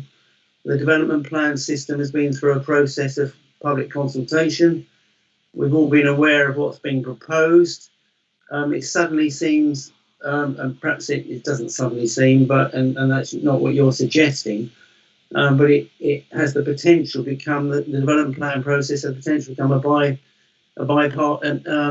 bilateral agreement between the council and a developer, and we're outside, and where does that leave Hale Bank Parish Council? We've been involved in making consultations through the process at each stage, and we've got to this stage. And a moment ago, we were talking about W24 and how important, or how that site could be justified based on its linkages or its association with ribbon development along Hale Bank Road, which we disagreed with. But suddenly it seems that that allocation is not as good as we thought it was. Now there seems to be something better, which is offered by a link road and a different configuration. And I come back to the point I made, sir, at the beginning. It seems to me that W24, part of that site, is well contained in terms of the Greenbelt. That's land really contained within the public right-of-way. That seems to me something that has containment, is a release of the Greenbelt. To me, I can't see much justification for releasing land south of the Prow. It looks to me like an incursion and an encroachment. And now we're talking about a variation from that. And so, I'd have to take instructions from my client as to how they might wish to respond and how that might go further. But there's 3 points. One, it's winding it. It seems to me it's going back, particularly with safeguarded land, to where we were at Regulation 18. The link road, I can't see how that would be could be viable without development. And lastly, I think it says to me there's something not right about W24 as an allegation, because clearly the council are considering or are supporting some sort of change. And we think that part of that allocation is not justifiable in particular. Thank you. Thank you, Mr. Lander. Mr. Cross, do you want to just come back just on the points, really? Obviously, obviously we've raised our dismay that this has been raised at this particular point. I think obviously if you just literally, if you just want to just come back on the council's view, and I just wanted to move this particular point, this particular emission site on, please. Yeah, certainly. There was a number of issues there. Things rolling the clock back in terms of to the previous Reg 18 concept version of the plan, That's patently not the case. There's substantially less land than was being proposed at that point. As I said, as mentioned previously, there was about 1,700 houses proposed in Hale Bank at Reg 18. In terms of the being sort of a bilateral arrangement, obviously any change to the plan would be subject to a full 6-week public consultation, as I'm sure Mr. Landor would be aware. The parish council will be obviously, be notified and be invited to take part in that consultation, and I'm certain that they will make their views known. Can I just clarify, is it the parish council's position that they now support the development of the northwestern corner of the site? So is that now not in contention? So the northwestern corner of W24 as bounded by the public right of way. I think I probably don't really want to open up discussion at this stage. I think Mr. Landers made his comments on that particular point. Could I just ask the question, just the overall larger question on the Greenbelt issue regarding the exceptional circumstances, which is obviously what obviously has prompted the look at the Greenbelt. In this instance, you've obviously indicated that the site W24 would accommodate 484, and the new site would accommodate somewhere in the region of 794. Where obviously is the exceptional circumstances for the significant increase in basically the dwelling numbers in this particular instance? Why is the additional land needed? Given you've made in your submission plan, you've indicated that this site or W24 is part of your meeting your requirements for Holton. As I said, talking about the development of the master plan, I believe that there is a pipeline that's formed the break in the middle of the housing proposed in the master plan, and I say it's just the disposition of the site areas on either side. I say in terms of the council's formal position, I'd probably say, as where we're at today, I would have to take instruction from Mr. Gibbs, so I would probably invite Mr. Gibbs to comment on the council's position as it stands today. Mr. Gibbs. Thank you, sir. As I said earlier this afternoon, I think the official council position is we just support the DALP as it stands at the moment. Obviously, it's important to have these discussions with Howarth and how they affect deliverability and whether there's any adjustments that could be made to improve things. But if you were to ask me what's the council's official position, it is to just maintain the status quo as the plan is submitted, sir. Okay, that's clear to me. So basically, your position is you submit it as the plans is submitted at this stage with W24, the main allocation, and obviously the additional land under consideration for safeguarding SG13 as we've discussed so far. Yes, sir. Yeah. Okay. Yes. Sorry, Mr. Chair, just a couple of points on exceptional circumstances.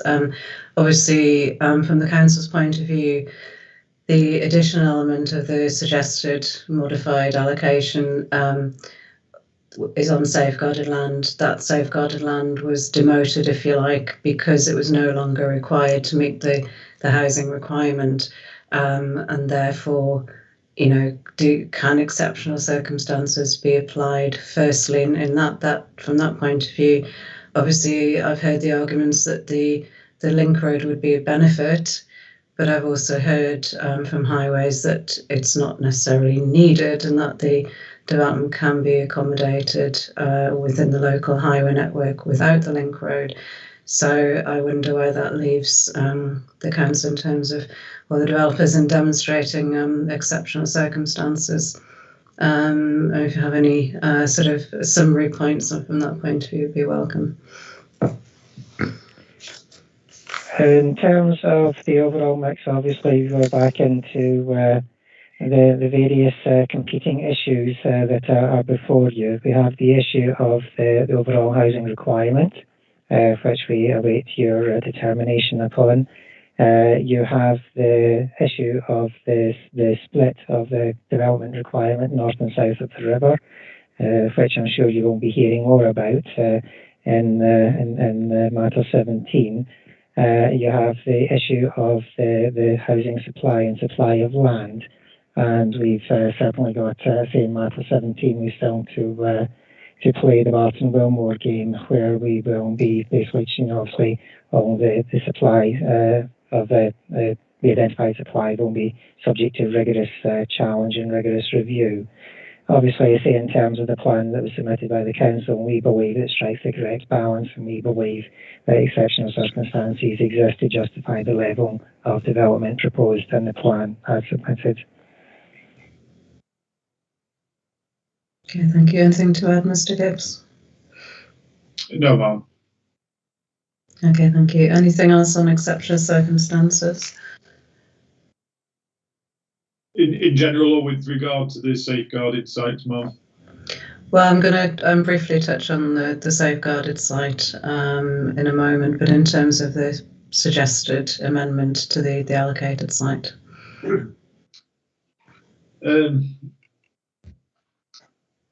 No, ma'am.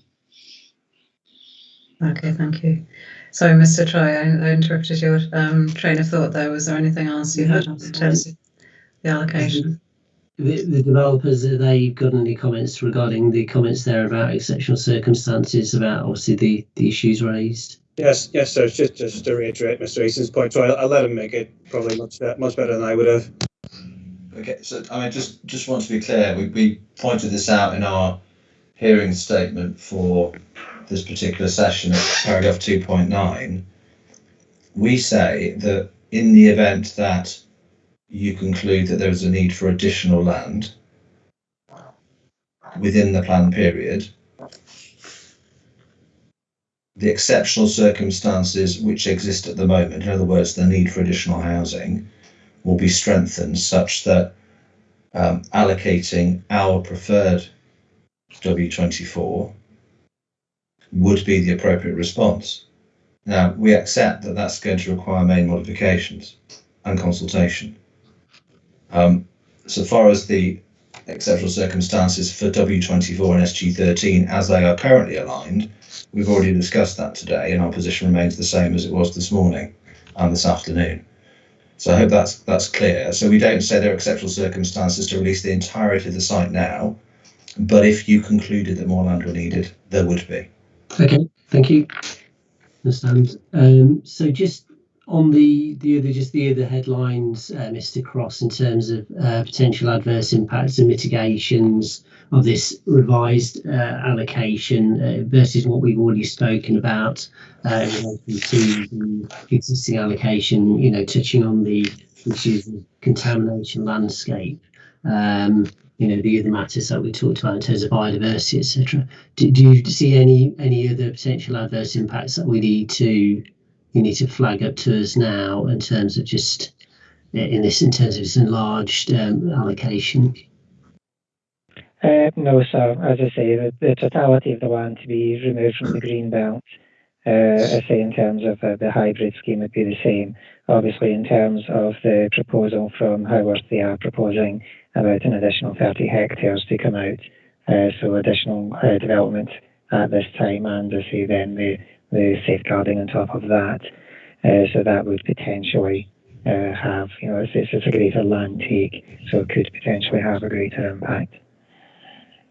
Okay, thank you. Okay, and just in terms of the highways issue, I think we touched on that, Mr. Farmer, just in terms of the cumulative impact of a larger site. Do you see similar discussions to, I think, the combination W24 and sort of SG13, that they could be accommodated on the local highway network? That's correct, sir. It'd be a similar cumulative impact, probably less with the number of lines. Okay, fine. I assume the developers are sort of in agreement with those issues. No further comments, sir. Okay, that's fine. Any additional infrastructure requirements, costs? Obviously, we touched on quite a few of them before regarding obviously the wider primary schools, health, local, obviously accessibility. Would those be any different to the what we've just discussed previously, Mrs. Cross? No, sir, I don't believe so. Okay. And any of the physical infrastructure constraints that we need to be aware of? Not that I'm aware of. I think it's just down to this issue of the paddy, the impact of the existing paddy consultation zone as you move further west. At the moment, that seems to be an issue, obviously, particularly just on the safeguarded land. Yes, sir. Yeah. Okay. In terms of viability delivery, would be in terms of the sites, would there any issues relating to those? Given I think you've, Mr. Valerie, there's nothing in relation to those issues that would be different from what we discussed before. But, nothing about so no. Okay. Is there any other participants just on this? We're going to just move briefly on to the safeguarded element of these, what's shown on the master plan. If anybody else has got anything just to raise. Okay, I'm just going to pass over to Mr. Malloy. Thank you, Mr. Troy. I don't want to spend too long on this as an emission site. I'm conscious that Mr. Gilbert is sat waiting very patiently to discuss the SG12. So just in sort of broad terms, in terms of the potential impact on Greenbelt purposes, the sort of suggested safeguarded site would encompass part of GB161, which we've already discussed, and the smaller site, which was 151, which we've already discussed. And it may be that the assessment is slightly different on the basis of an amended safeguarded site in terms of boundary strength. But it would also take into account Greenbelt parcel 160, which I note had a, excuse me, it was assessed as having a significant contribution to Greenbelt purposes. And I would just like to get the council's view in terms of the suggested proposal to allocate that large area of land as safeguarded land. Mr. Cross. Yes, thank you, ma'am. I think that was proposed as an area of safeguarding at Reg 18, but has obviously been now proposed to be retained as Greenbelt. I'm just flicking through to find the actual appraisal. I'm assuming that the reason it's scored as a higher Greenbelt function will effectively be because it is not contiguous with the built area. It wouldn't form part of rounding. In fact, it would actually form a bit of a projection into the Greenbelt. Should obviously the allocations be reconfirmed, so if W24 is confirmed, then yes, the site would have an edge contiguous with the built area, so the score would be amended slightly. But I think it's still quite clear that it wouldn't contribute towards rounding and would effectively form a projection. So that would, score negatively in terms of the site being released from the Greenbelt at this time.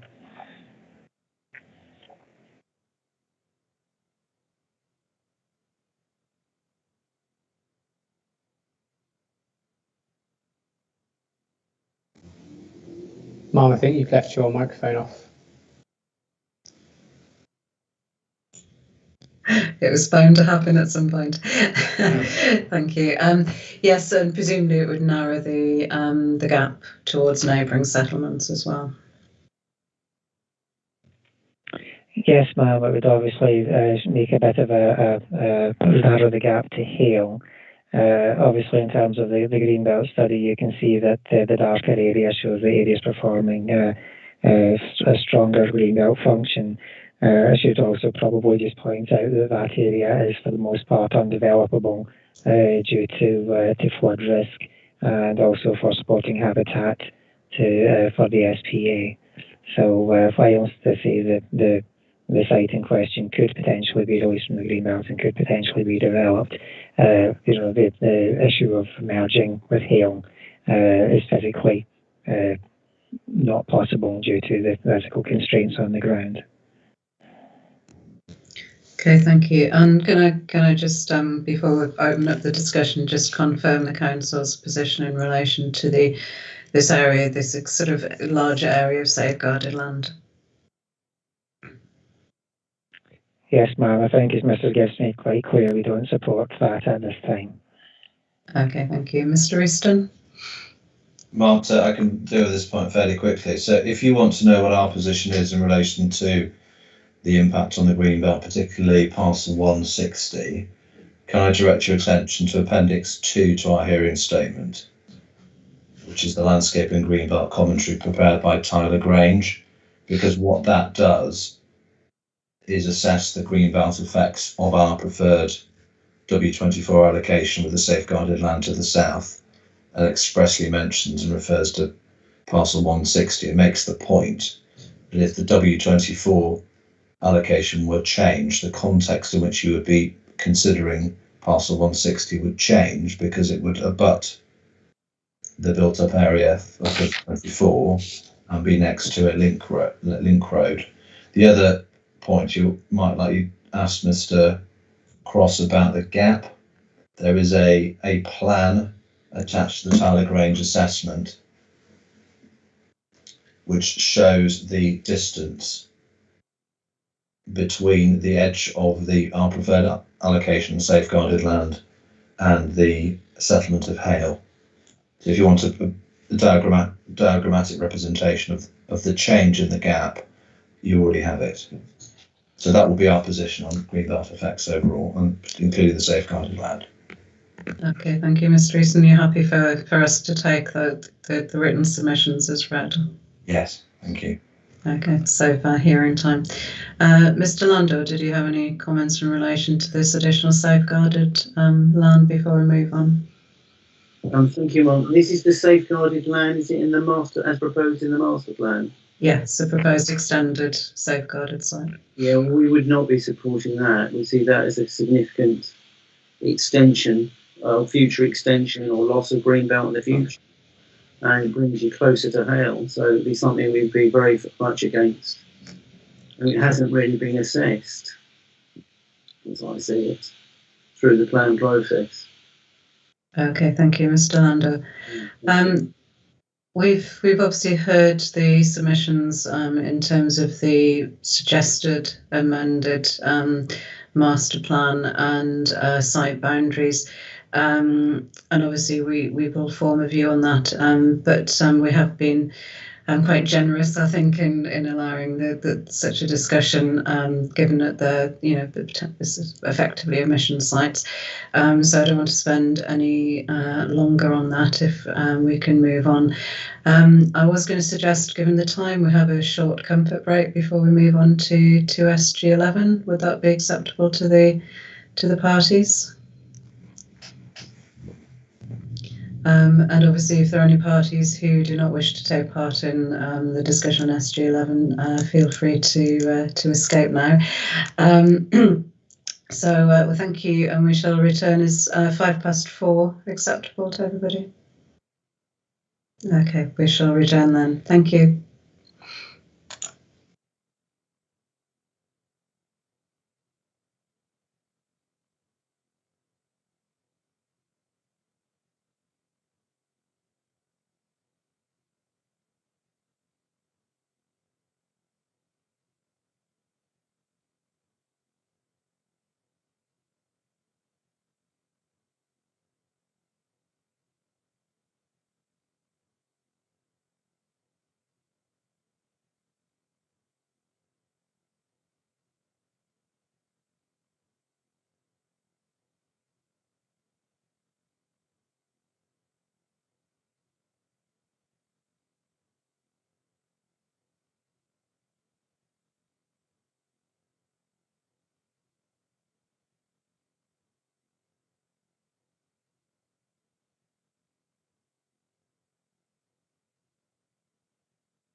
Right, welcome back everybody. Hope you're feeling refreshed. Just to move on now to discuss the safeguarded land SG11, land at Hale Gate Road. Mr. Cross, I'm sure you know the score by now. Could you start us off by just setting out a brief summary of how the safeguarded land was identified and which options were considered? Again, same process. This site, I believe, was, it was previously proposed at Reg 18 for housing allocation. I think it had been identified as potentially or considered for housing allocations in previous plans, but hadn't actually been allocated. The site, I think, was shown at, from memory, Reg 18 as capacity of about 570 units. Although that is likely to be a significant overstating of the capacity because the site is subject to significant constraints. In terms of, do you want me to canter through and go into in terms of the Greenbelt assessment? Yes, that would be useful. Thank you. Effectively, the site is assessed as a group site, Group J, and document EL009. It was actually also individually assessed as 3 discrete parcels in the main study. Basically, the overall is assumed is assessed to have moderate contribution towards purchases, including land within the Greenbelt. Unsurprisingly, the sites at the northern end, so the 2 sites at the northern end of the area scored higher. The site at the bottom end scored lower. In terms of the sites at the northern end are largely contained. They contribute towards, their release would contribute towards rounding. The closure of the gap to surrounding settlements was not identified as a particular issue in this locality, and the sites do not currently house any development. They are also identified as being in countryside use. So overall, the parcels, as I said, the northernmost parcels individually were assessed as having a partial contribution. The lower parcel, basically wrapping around the wastewater treatment works, was assessed as a moderate contribution, and the site taken as a whole was assessed as having a moderate contribution. Thank you. And in terms of boundaries, Greenbelt boundaries? Obviously, we have the ribbon development down the western edge, which is back gardens, which is usually assessed as being weak boundaries. Effectively, we then have, let's say, a boundary between the sites and the middle of the site is assessed as weak. We do have the road, which is the access road to the wastewater treatment works at the southern edge, which is assessed as strong. And also there is a greenway that loops around the edge of the wastewater treatment works, which I believe is heavily wooded. And that was also identified as being a strong boundary. The boundary to the adjacent Pickering's pasture parklands was identified as being weak. Identified as being moderate. There's quite a sort of strong tree belt along there, isn't there? Yes. Again, just sort of taking a step back. Obviously it was originally identified what specific factors other than the general reduction in the housing requirement kind of came into play in demoting the site. Effectively, I think in Retro's submission they have included an illustrative master plan. I'm sure Mr. Gilbert will accept that the master plan didn't take account of all the constraints on the site. There are a number of issues in terms of deliverability and in terms of the capacity of the site. Effectively, I think the achievement of an access, the second point of access, is indistinct at the moment. We're not sure whether it can be achieved. at the north of the site. Currently, the main access would be located it would be a shared access with the route into the wastewater treatment works, which United Utilities has raised some concerns around, or alternatively, there would have to be another access onto Hale Gate Road in close proximity to the access to the wastewater treatment works, which I'm sure our highways colleagues can comment on. We also have the existence of the wastewater treatment works, and again, United Utilities have raised concerns concerning the potential of the nuisance that facility could cause to any adjacent residential properties. And there is also the presence of, I believe it's a sludge pipeline, a sewage sludge pipeline that basically runs it's more or less, I think, in a north-south direction, but you could say it's sort of diagonal across the site, and there will be a standoff easement associated with that. So in terms of the overall capacity, the accessibility, and just the general deliverability of the site, it's not quite as straightforward to bring forward in the short term as some of the other sites. So it's possibly, again, a similar situation to the discussion we had regarding some of the safeguarded sites in North Widnes. But it's not the council's position that the site's not deliverable. We wouldn't be making it, so we wouldn't be recommending it for safeguarding if it was. But the site does have it's more difficult to deliver in the shorter term, or there's technical solutions that still need to be sought and haven't yet been identified. So given the balance and the overall need for the additional allocations at this time, it was felt that this was most appropriate to be changed from a proposed allocation to be changed to safeguarded. Okay, thank you. Obviously, we'll come back to some of those physical constraints shortly, but the reason to pull back from the site were sort of had more to do with those physical constraints rather than the Greenbelt assessment or the contribution the site makes to Greenbelt purposes. Would that be fair to say? Effectively, yes, ma'am. I mean, obviously, by proposing it for safeguarding, we are saying that we expect the site could come forward for development at some point if the site had an overriding need to be retained and Greenbelt to be kept open. Then the council wouldn't be proposing it for safeguarding. Okay, thank you.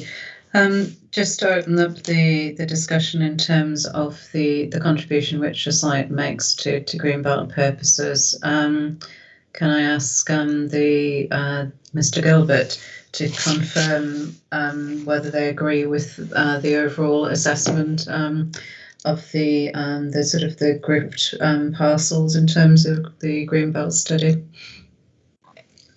Thank you, ma'am. You've given me a challenge there. Other sessions we've done one at a time. It's the end of the day to remember all of that. Mama, just before that, I wanted to just pick up on the history of the site. And my understanding, and having met with Mr. Cross prior to the release of the 2019 publication draft, my understanding was that the switch to safeguarded land was essentially done with the same swathe of change that changed other allocations into safeguarded sites, and we can come on to the physical constraints of the site, but it was my understanding that was essentially the fallout of members' change of heart on the amount of land to be allocated. The capacity we will come on to, ma'am, has definitely been reduced from the 570 units that are indicated in our development framework document that's provided to you in the hearing.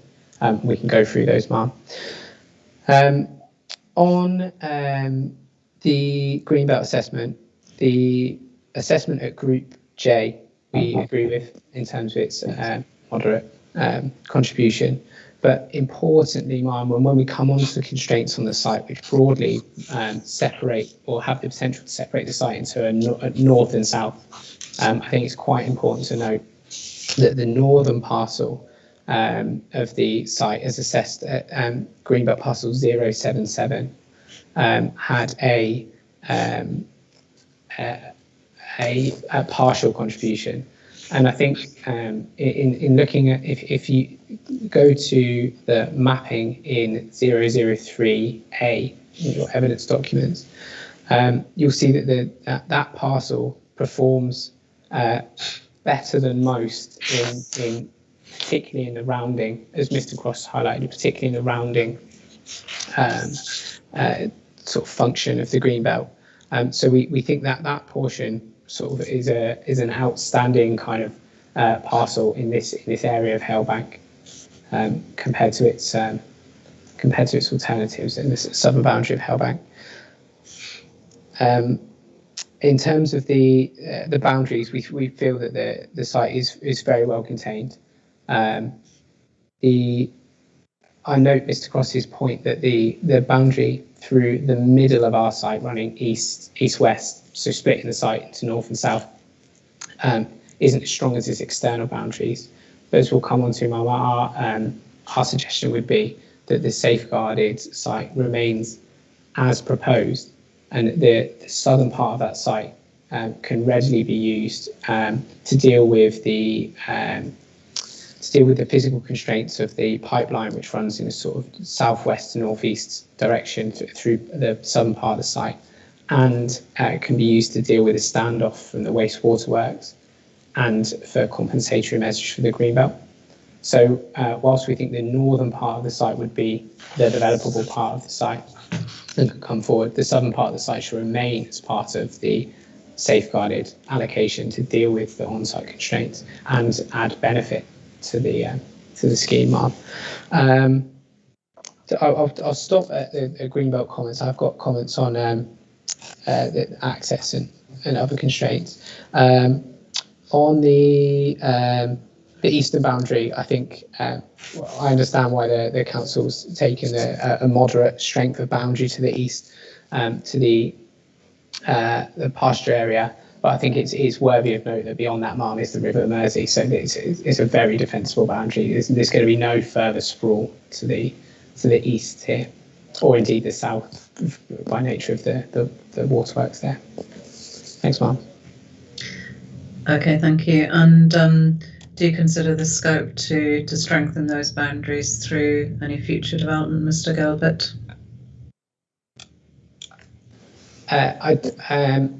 Yeah, in terms of structural planting, Mark, but I don't think there's a need to strengthen those boundaries, providing that the land between the waterworks and what would be our edge of our development, that could form a sufficiently strong boundary in itself. There would be no risk of further encroachment at this part of part of Hale Bank. May I interject at that moment, ma'am, just to point out that the proposal in front of you actually shows Pickering's pasture on the other side of the boundary also being removed from the Greenbelt, and effectively the Greenbelt boundary sort of follows the line of the wastewater treatment works out to the Mersey. So the eastern boundary of SG11 would not actually be a Greenbelt boundary, so the boundary strength, if the change is supported, would be immaterial. I think in terms of the council's approach to Pickering's pasture, we were just mindful that when assessing Greenbelt boundaries, that we shouldn't include land within the Greenbelt that it wasn't necessary to keep open. Obviously, as it's a park, it's protected through urban green space policies, as well as having some environmental designations on it. And as such, we felt that the retention of the Greenbelt notation on there would create just a strange spike in the Greenbelt boundary. So it was neater just to basically truncate the Greenbelt to the edge of the wastewater treatment works and take the park out. I hope that assists. That's useful, thank you, Mr. Cross. I just want to open up the discussion. Mr. Lando, you've made representations in terms of the effect that any development on this site would have in terms of the Greenbelt. Would you like to come in at this point? Thank you, Mum. I wouldn't disagree with the analysis which Mr. Cross articulated a moment ago about the strength of the Greenbelt in terms of the strength of the boundary. I think that was a fair assessment. I don't disagree on a professional level. I think the site makes a moderate contribution to the Greenbelt, which has already been confirmed. I was going to mention the safeguarded site includes the woodland adjacent to the waterworks or the sewage work, whereas the Greenbelt assessment didn't.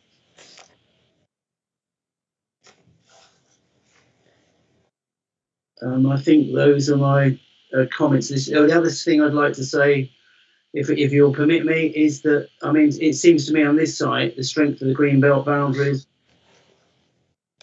is stronger than the sites that we've been talking about to the west this morning.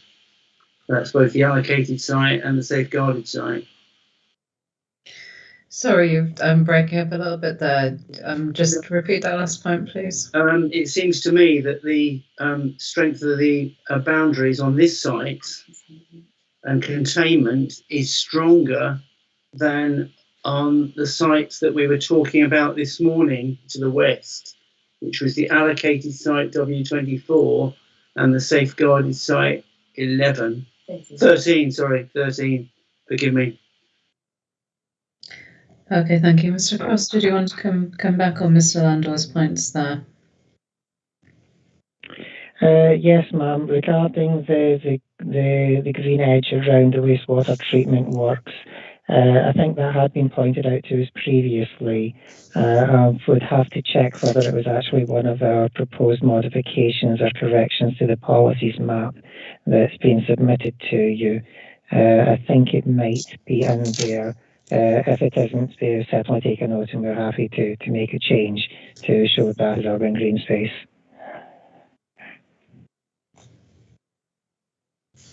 Can the council pick that up as an action point, please? Certainly.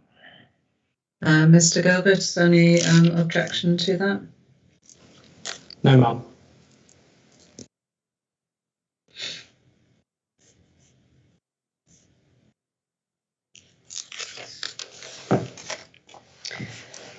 Okay, thank you. In terms of compensatory improvements, how are the developers proposing that could be taken into account in the future on this particular site? Ma'am, would you like me to start? Yes, please. Ma'am, you don't have any firm proposals in front of you, and to expand a little on the history of the site, when the site was proposed to be an allocation, the development plan, the development framework document that Barton Wilmore prepared is the document you have in front of you. Once the decision was articulated to us that we would become a safeguarded site, the work on progressing those that particular document has ceased in the expectation that this wouldn't necessarily be coming forward within this plan period. Had those designs advanced to pick up the comments of the utilities provider and to take account of the pipeline, they would, as I said, essentially split the site north-south and be able to provide green space, secure green space to the south, to the southern proportion of that site, which would deal, as you heard this morning, Ma'am, would be able to deal with compensation on site in terms of provision of a green area and access to it. Okay, thank you.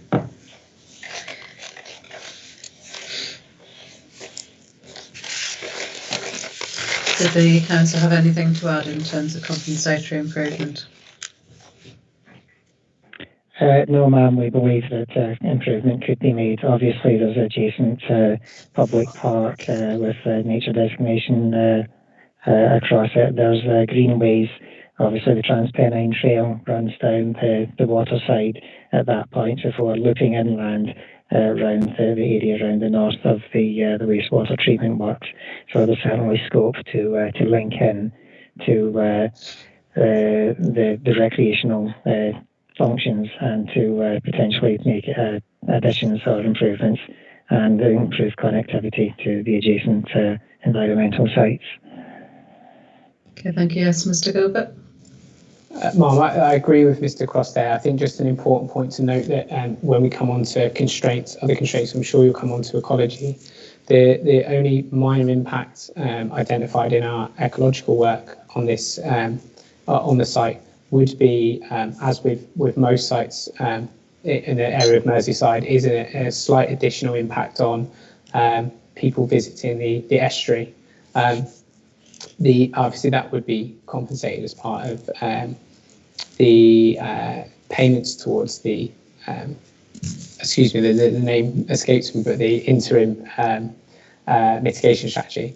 The provision of on-site green space would help further mitigate that by allowing our residents to have their leisure and recreation time on green space that isn't that estuary would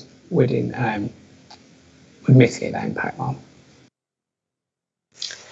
Thank you. So the compensatory improvements for the Greenbelt could serve a dual purpose, if you like. Okay, thank you. I've skipped on the agenda. It's obviously getting later in the day. Moving back up the agenda in terms of the potential effect of any future development on the Greenbelt site. Can I just take the council's view on that as a sort of a summary position, please?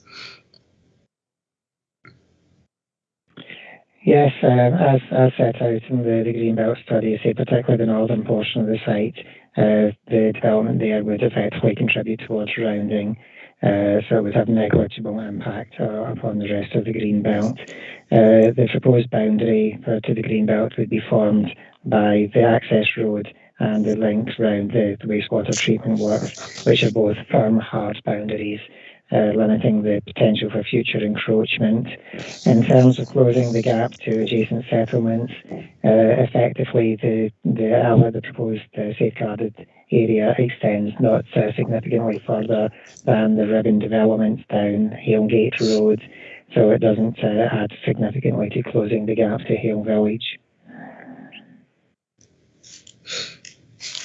Okay, thank you. Can I just, by way of summary on that point, open that up to Mr. Gilbert and perhaps Mr. Landau in terms of the impact of development on Greenbelt purposes? Thank you, Ma'am. I agree entirely with Mr. Cross's assessment of the overall site in terms of its impact we've developed. The reality is the impact of development on the openness of the Greenbelt would be less than that. The development of the developed area of the site with the north-south split, as I sort of mentioned, would be unlikely to extend past the ribbon development on Hale Gate Road. That's still subject to a detailed design, but we envisage the southern part of the site to be open and to remain so. Okay, thank you. Mr. Landau, did you have any further points you'd like to add? Thank you, Ma'am. I don't disagree with what's said. I would say that the northern part of the site seems to be more closely connected with the existing settlement. And I think that's the part where you could argue that's a rounding off. I think there are other issues about development on this site, which we'll come to, but you've not asked that question, so I wasn't stray there, sorry. I'll stick to that as my answer. Thank you. Okay, thank you. And Mr. Cross, in terms of exceptional circumstances, obviously we're aware of the strategic position, but in terms of any sort of more site-specific issues.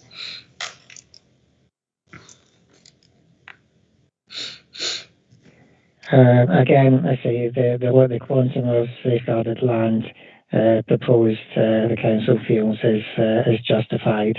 I say in terms of the site being changed from being a proposed allocation to safeguarding at this time was down to the disposition of the allocations, I say, with the supporting of some additional land in North Widnes, the overall reduction in the housing requirement.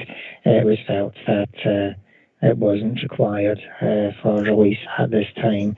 and represented a suitable bank for basically development requirements beyond the planned period. Okay, thank you. Any other points in terms of exceptional circumstances, Mr. Gilbert or Mr. Landor?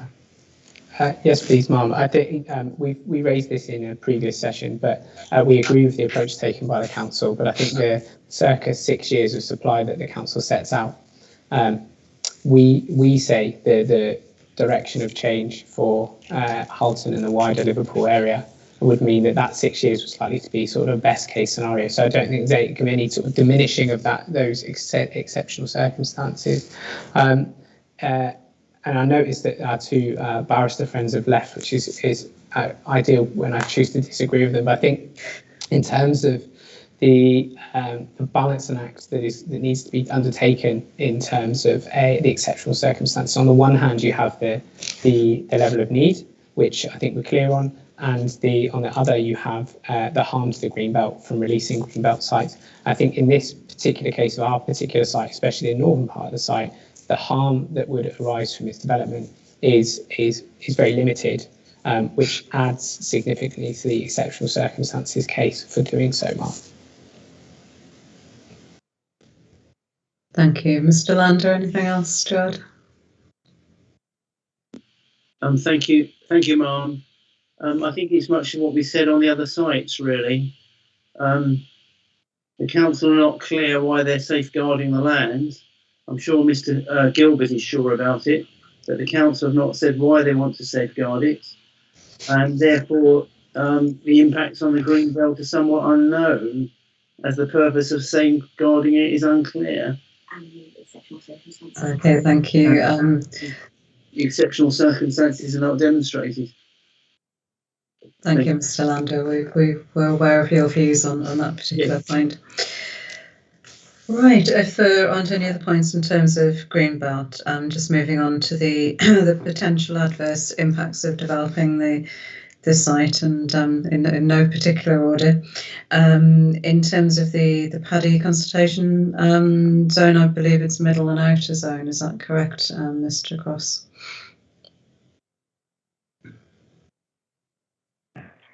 Sorry, I'm just double checking. I believe that yes, it is covered. The northern part of the northern portion is covered by the Innovin paddy zone. It would appear, yes, it's partially in the middle and the outer zone, covering the northern half of the site. And what about the southern part of the site? Believe it or not, it's free and clear. Okay, so it would just affect the northern part of the site. Yes, the boundaries are shown on the overall map here on 107. Okay, thank you. And Mr. Hopwood, I'm assuming there would be a similar approach in terms of the other sites that we've discussed in terms of being within the middle zone. Yes, Ma'am, that's right. There's a very small finger of boundary which seems to go into the inner zone, but I think the argument would be that would be significantly below the 10% rule. So the next step is to say, well, which is the worst of the three zones, the two zones, inner and middle, in which case it would be considered by HSE to be in the middle zone if you took the site as a whole. But I suppose the planning applications could be submitted in portions, in which case they could be treated differently. As we've said, that the southern zone is outside the consultation distance altogether, so that could accommodate a fairly sensitive location like a school or a nursery, etc., without invoking too much of a problem. In fact, in the straddling rules in HSE's policy, what they say is that if you have got part of the development which is sitting in that zone that's outside the consultation distance, then the sensitivity of that part of the development doesn't need to be considered when looking at the overall advice. So again, you could have a school nursery there. It's not saying there's a school nursery in a middle zone area in that case. Okay, thank you. So it wouldn't necessarily preclude development in the northern part of the zone, but it would be subject to similar constraints as. Yes, HSE advice. That's right. Would quite right. Would be as appropriate for the middle zone. But of course, Halton has its own planning for risk policy. We've heard earlier about this criterion of 10 CPM, 10 chances per million of risk of fatality, based on quantified risk assessment around this Univar site, and that boundary is quite tight in around what's effectively the inner zone according to the HSE paddy zones. It's somewhere in that area. It's not the time to do the risk assessment today, but certainly in applying that risk policy of Halton's, there may be less constraints in that middle zone than would be advised by HSE.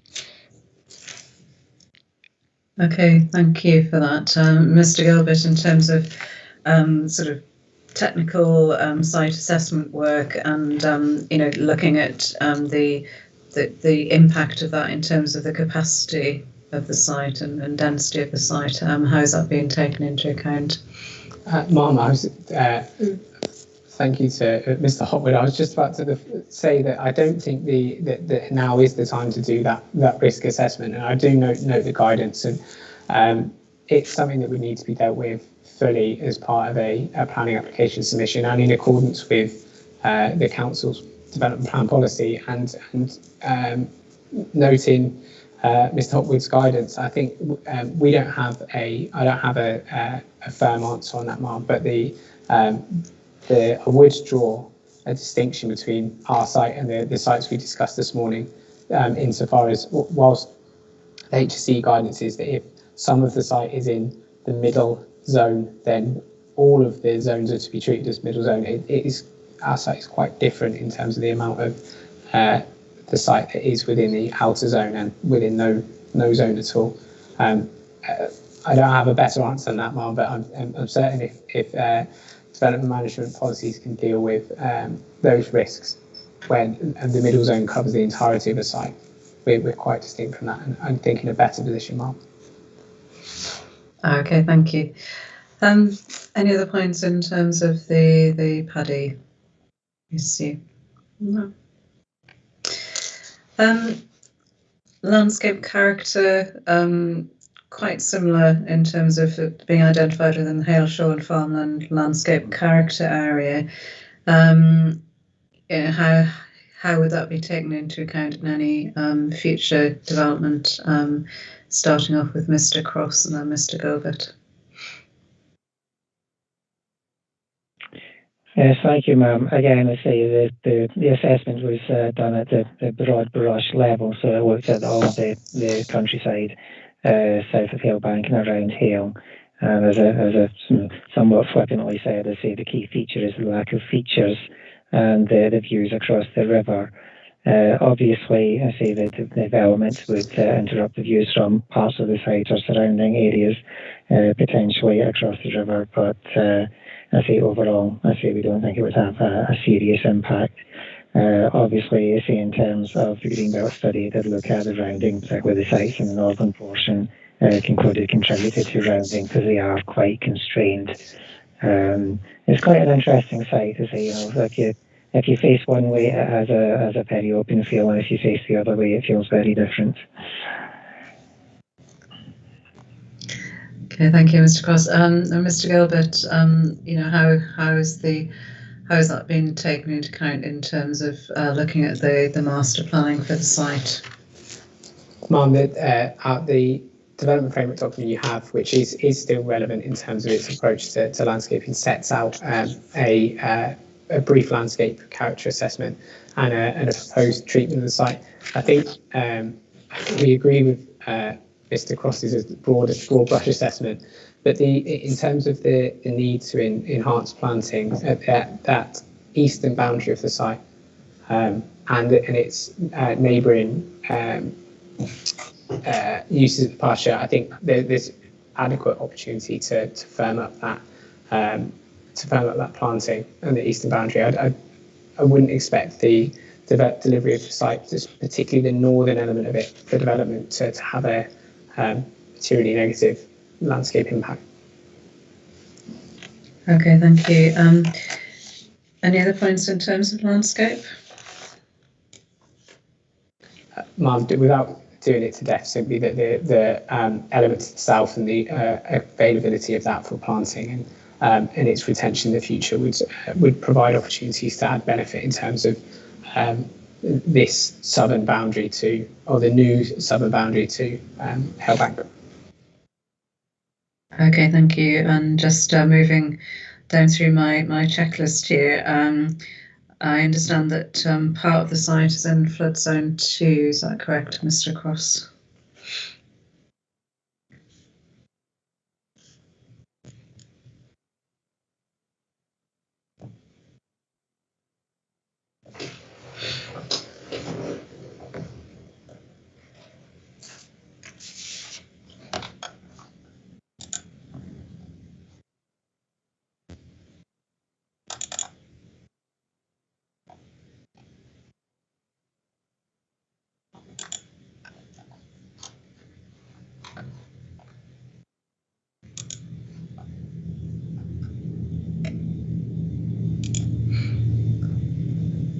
I just picked that up from the site assessment, but do feel free to correct me if I'm wrong.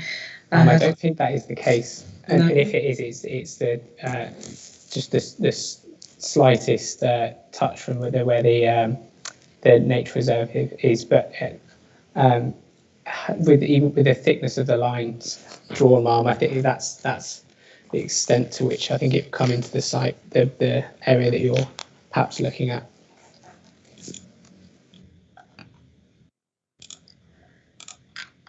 It's a very small area of flood zone 2 at the on the indicative EA maps, Ma'am.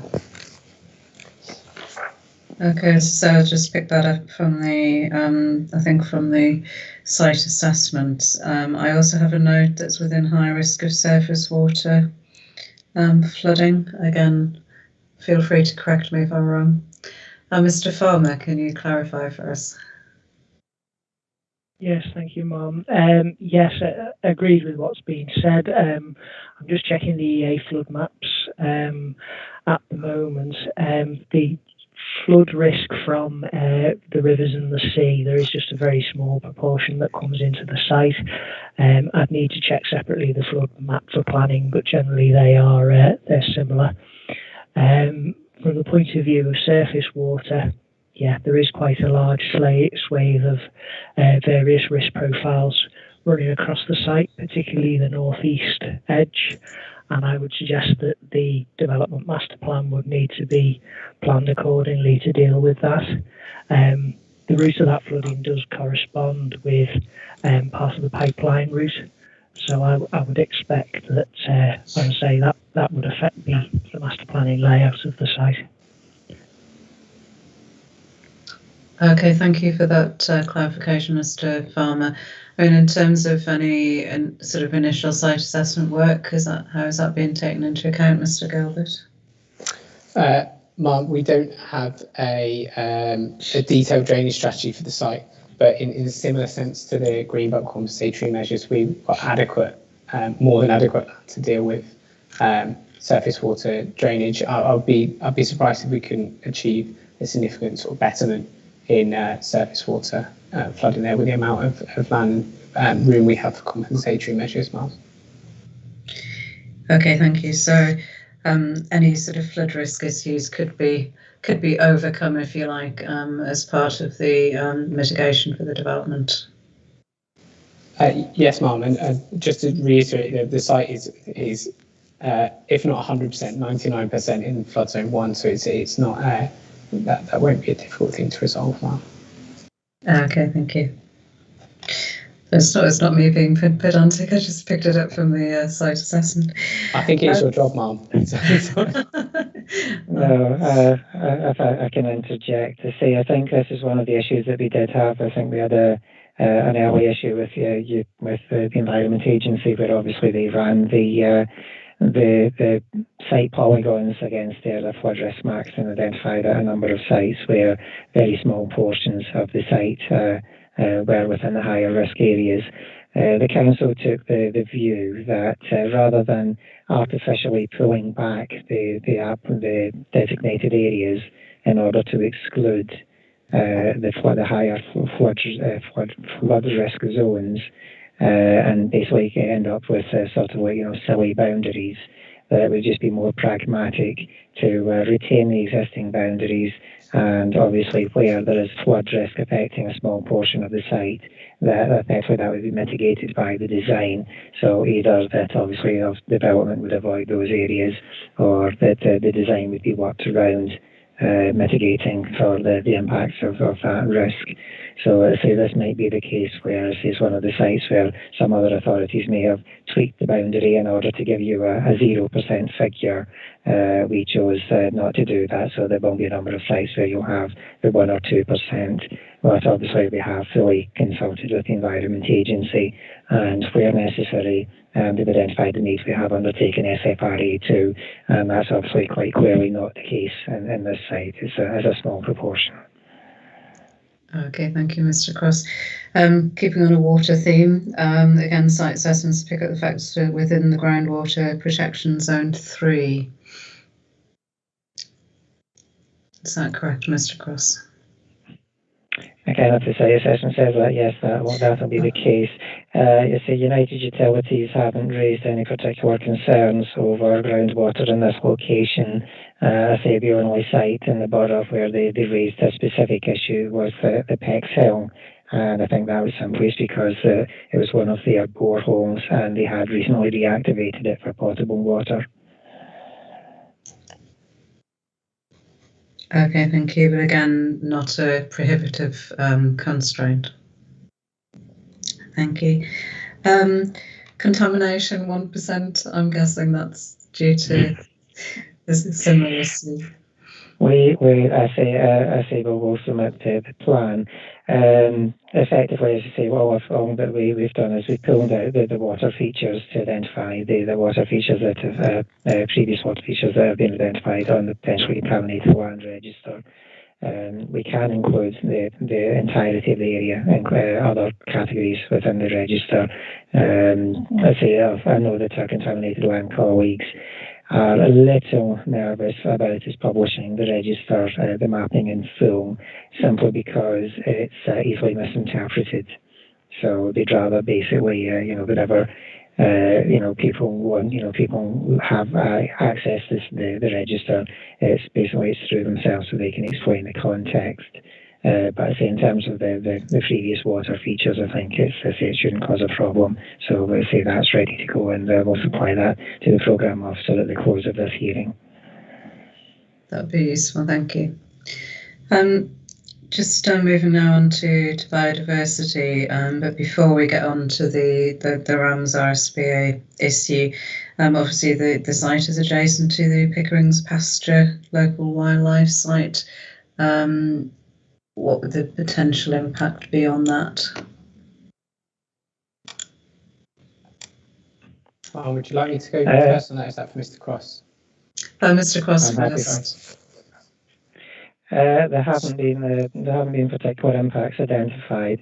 I say obviously the Pickering's Pasture is a local park. It is covered by environmental designations, but effectively it's a local park with nice views over the estuary, and obviously links with the Transpennine Trail running down the edge of the estuary before cutting inland at the bottom of the park.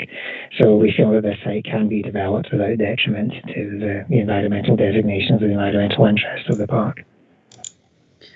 Okay, and in terms of biodiversity actually on the boundaries of the site? I'm sure that would be dealt with by the detailed design in terms of any necessary standoffs or landscape features incorporated in the overall design. Okay, thank you. Mr. Gilbert, did you have anything to add? Yes, ma'am. Just that you have a phase 1 ecological survey, which is attached there, appendix 2 of our August 2019 representations. Ma'am, there's a site-specific assessment there. In terms of on-site, there's limited potential for impact, limited habitats. The risk, as I said earlier, ma'am, is a very small impact in terms of additional population into the area, which would be true of any development in this area, but one that we can assist in mitigating with on-site provision, ma'am. Okay, thank you. Greater requested newts, from memory, ma'am, it's in our documents, have also been looked at and discounted as well, ma'am, for noting the point made earlier today. Okay, thank you. Moving on to the Mersey Estuary Ramsar SPA and the potential effect of this and the potential for functionally linked land. Mr. Cross, can you just give the Council's view on that before asking Mr. Gilbert? Yes, ma'am. Again, the avian ecology were basically asked to look at the plan as a whole to identify any potentially functionally linked habitats and then to carry out detailed surveys of the non-breeding birds over the overwintering seasons. They didn't identify this as being supporting habitat and they didn't recommend its exclusion from the plan. So we're confident that this can be brought forward without detriment. And in relation to, obviously, it's been recommended on some sites that further surveys be undertaken in terms of wintering birds. Does that apply in relation to this site? Or perhaps Mr. Gilbert can enlighten us in terms of any survey work that may have been undertaken so far.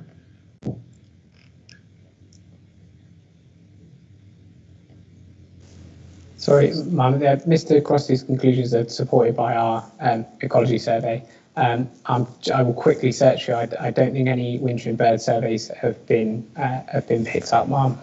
I'll double check the survey now, if that's okay. If Mr. Cross has anything to add.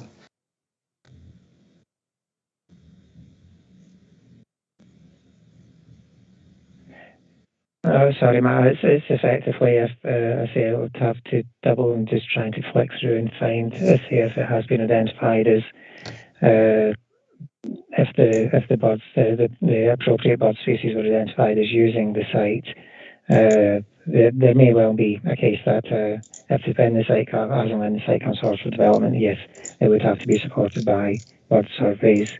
Actually, I can't say that's definitively the case, but obviously if that has been identified as potential, and I suspect given the locality, it's a fair probability that yes, it would have to be supported by that evidence work at the appropriate time. I'm just checking the Natural England Statement of Common Ground to see if it was picked up specifically. Well, a recommendation for breeding birds was recommended by our ecology survey. So there would be the need for additional survey work. Yeah, that from my review there, ma'am, that is for breeding birds that where there would be value in hedgerows and trees. I don't think there's any nothing for ground birds, ma'am. But you do have the assessment in full. There's nothing significant highlighted that I could find, but I think further survey work would be required, ma'am. Okay, thank you. It's more an issue in terms of timescales as well for bringing the site forward, which we can come back to.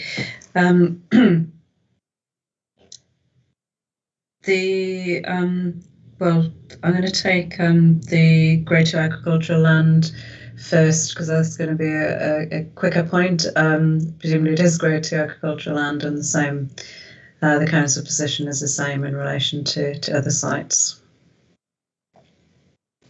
The position would be the same, ma'am, yes. Okay. Right, moving on to a potentially thornier issue and the representations raised by United Utilities in relation to the proximity to the wastewater treatment works. and the fact that they've raised that there's no technical evidence to assess potential constraints in relation to noise, odour, and the potential for flies. Now, Mr. Gilbert, from what you were saying, it's likely that the site to the south would be sort of set aside, if you like, and that development is more likely to be towards the north of the site. I don't know if there have been any further discussions with United Utilities in terms of whether that sort of that buffer, if you like, would pacify their concerns. Can you maybe provide us with an up-to-date position in terms of any discussions?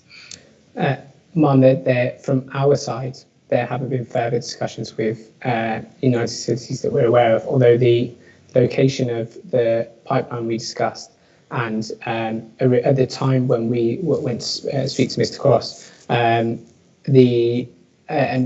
forgive me, it's not in any of the documentation that we have, we did look at the sort of, in essence, the cordon sanitaire that would be required, but I think it's based on fairly standard distances, which I'm afraid I don't have before me, ma'am.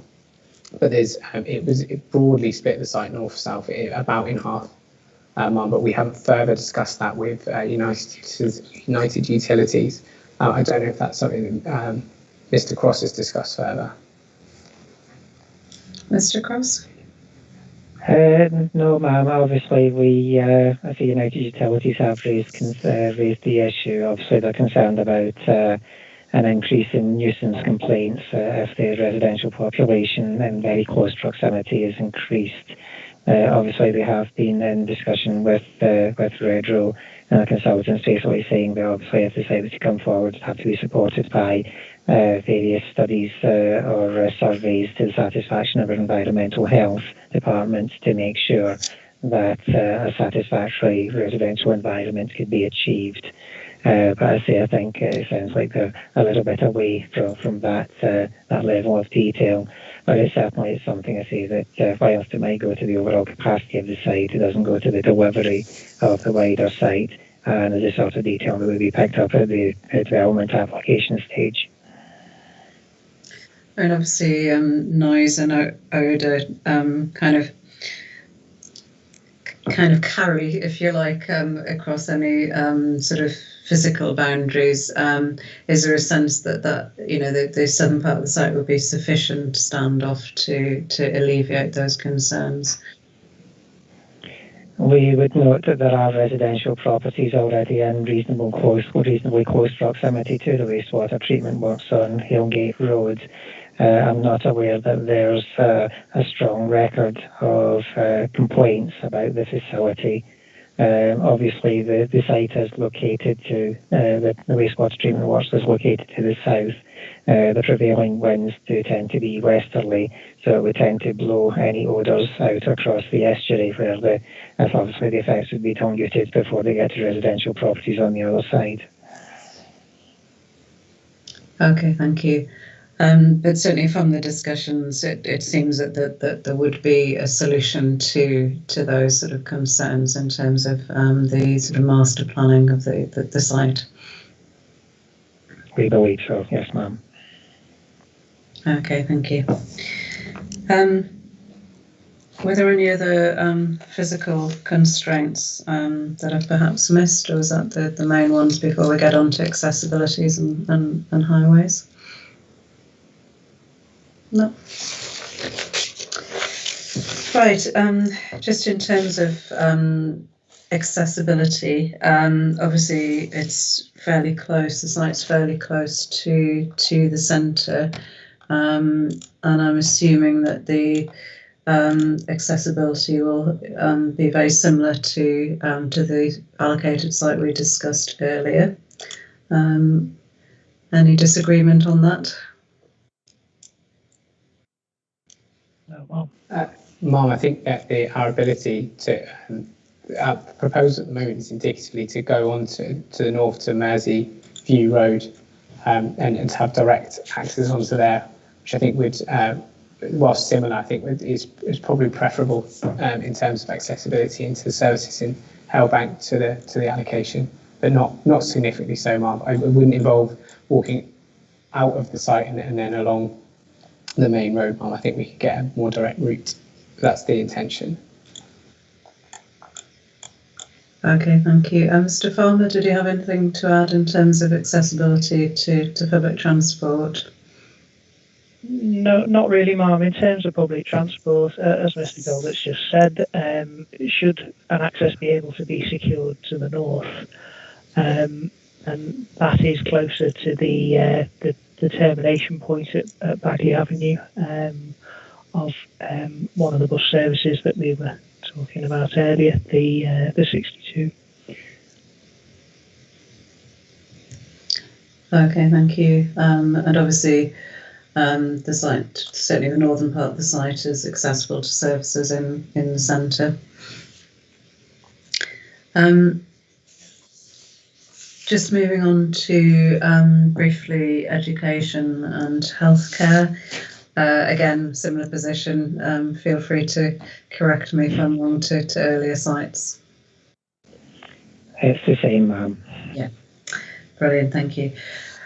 Just moving on to highways and the potential impact on the local highway network. Oh, sorry, Mr. Gilbert, did you have a further point? Well, perhaps I've jumped the gun there, Ma'am. I was, in terms of accessibility, I was going to point you towards our technical note in Appendix 2 of our 2019 representations. Okay, thank you.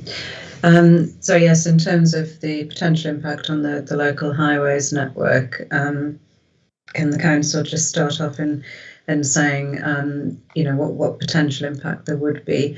I believe there are two potential accesses off Halegate Road and Merseyview Road. Is the council satisfied there would be sufficient capacity on the local highway network, subject obviously to sort of detailed design on junctions, etc.? Perhaps a question for Mr. Farmer, or Mr. Peake has his hand up.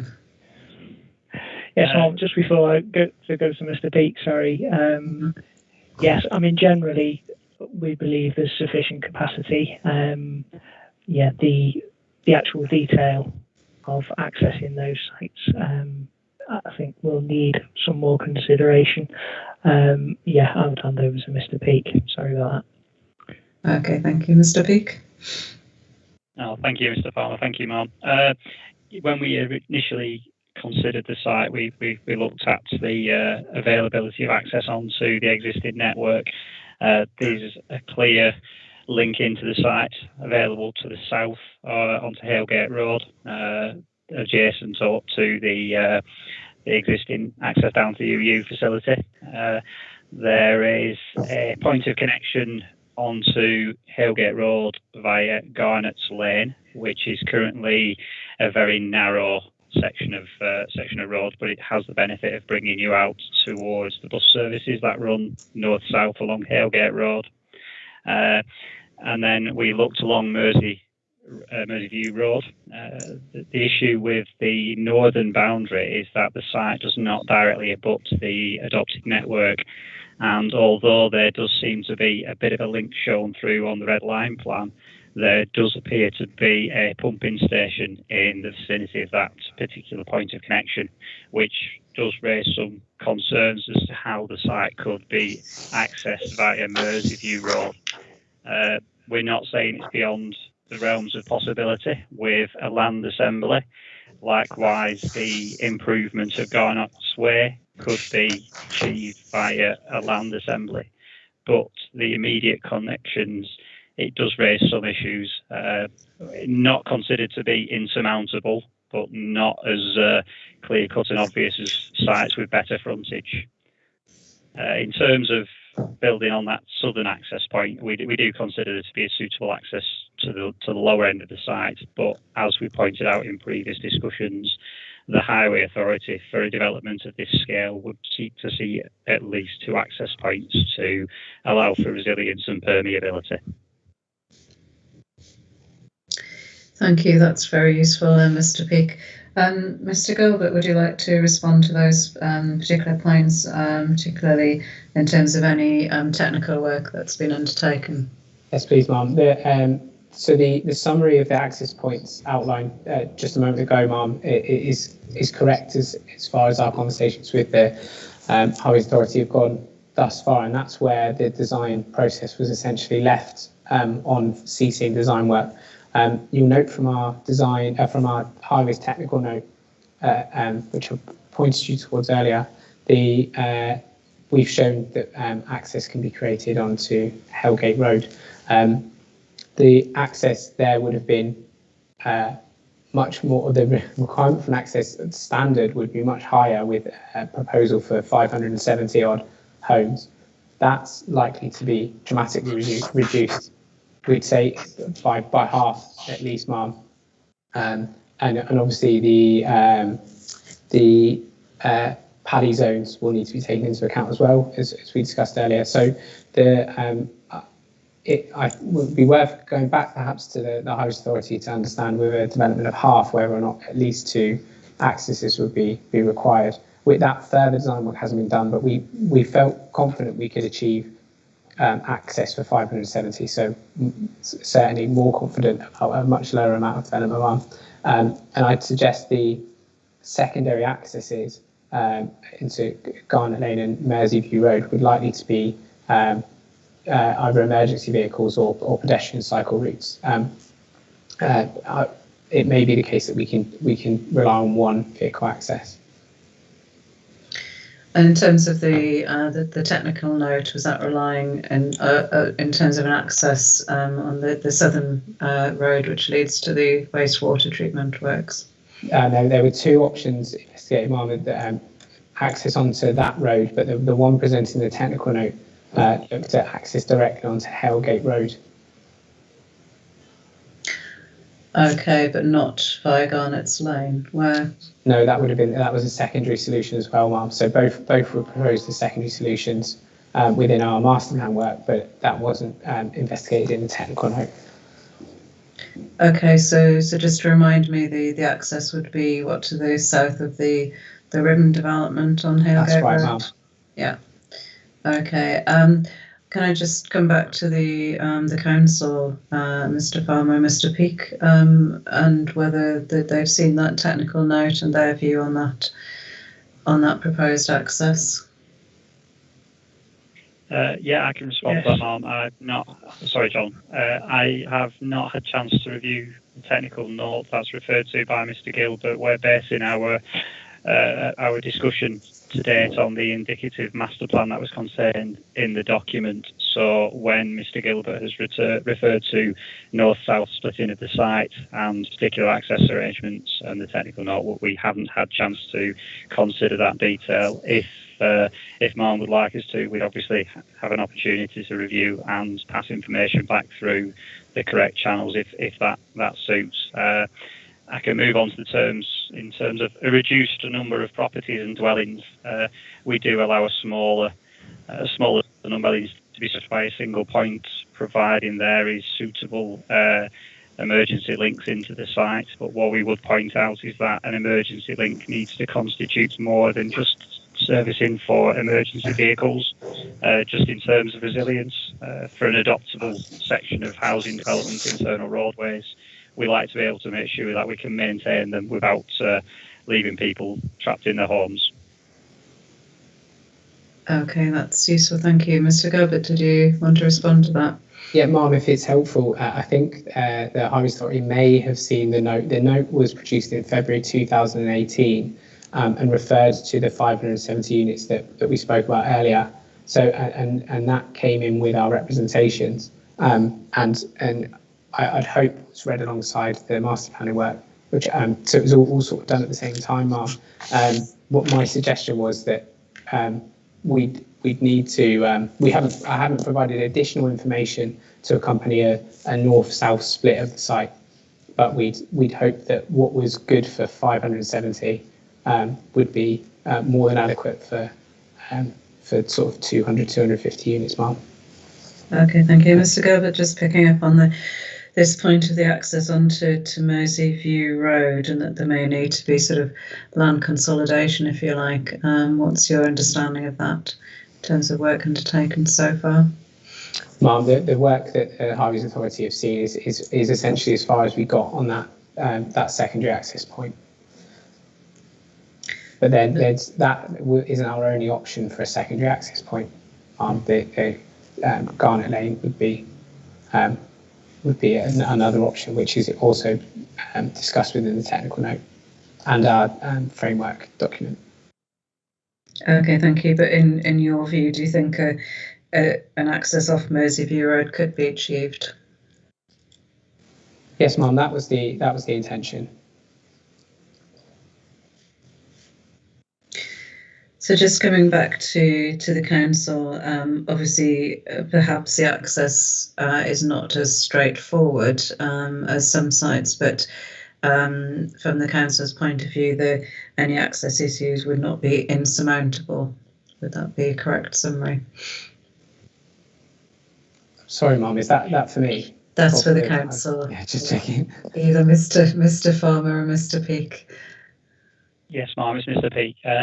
I think things are viable in terms of dependence on what can come forward in terms of land assembly and number of dwellings. So we'd have to consider it during the planning process to ensure that the final design is fit for purpose.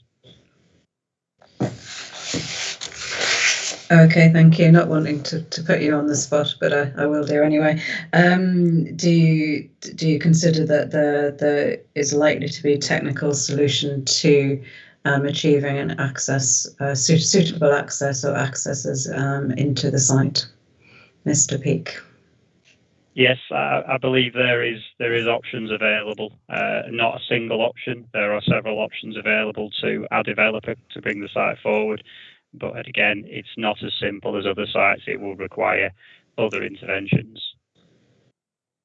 Okay, thank you. And those comments are noted. Thank you. Okay. Any other issues in relation to the local transport network before we move on? No. Mr. Crossan or Mr. Peake or Mr. Farmer, I'm assuming the issues are similar in terms of the impact on strategic road network, just to expedite things a little bit. That's correct, Ma'am. Brilliant, thank you. So in terms of the education and healthcare facilities, have we already touched on those?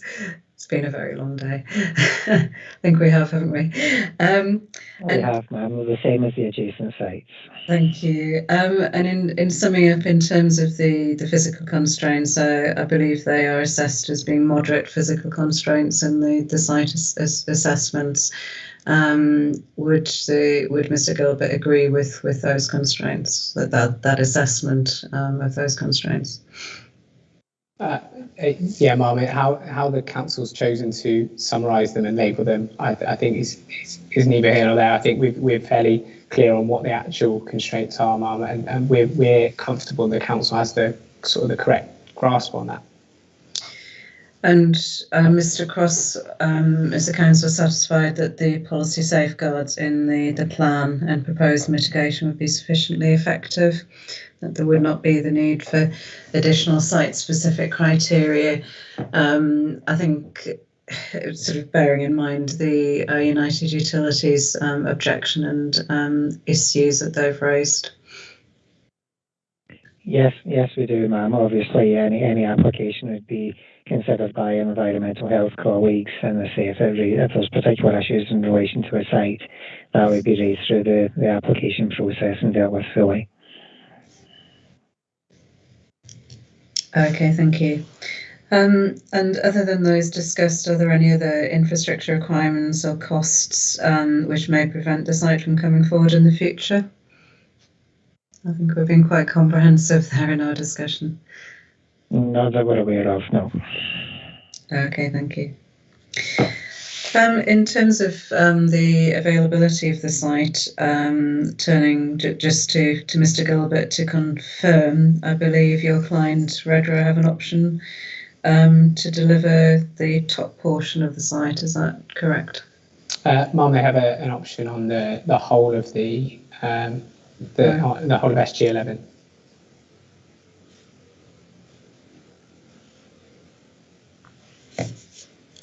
Okay, and in terms of availability and deliverability, obviously subject to resolving those technical constraints, what's your view in terms of when the site could come forward? Obviously it's a safeguarded site, but in the event that it were to be allocated, what's your view in terms of timeframes for resolving those technical issues and bring the site forward? Mum, for bringing forward a planning application and to a start on site, provided we knew what the start date for us putting that together was, we'd allow a year from let's say its allocation. As with sorry, bear me a sec. No, for the previous discussions, Mum, it was 2 years from allocation. So if we assumed that if the plan was adopted in December 2021, we suggested a start on site would take place in January 2023. So 2 years from adoption to a start on site. We can work back the planning application and the discharge conditions from there, Mark, but that's the key time frame. Okay, and just thinking about the need for, you mentioned the need for additional bird surveys, how would that impact on the timetable? Mom, I did check that back through. That was in terms of clearance vegetation, those recommended bird saves. So that would be providing it wasn't in the breeding season, or aligned with the breeding season. It wouldn't. It's a 6-month period of the year, Mom, and depending on when our site was allocated would depend on the effect it had. But it wouldn't. I shouldn't have thought it'd be all that material, Mom. Okay, so do you still consider a start date actually on site with what, first completions in January 2023? Is that optimistic? No, not first completions, Mum. I think on the site we'd need somewhere between a 6 and an 8 month lead in to start delivering sites. And then from whatever point in the monitoring year it would, and for the sake of simplicity and consistency in our evidence, Mum, if you took an 8-month lead in, as we suggested on Mill Green Lane, which is site W9, this same sort of build-out rate could be applied there, Mum. Okay, and in terms of that first year, 2023, what would you be looking at in terms of output? Again, if we assumed then an 8-month lead in, so an August start, we'd assume 25 units in that first monitoring year, followed by 50 per annum beyond that. And I'd say a reasonable assumption on overall capacity would be somewhere between 200 to 285.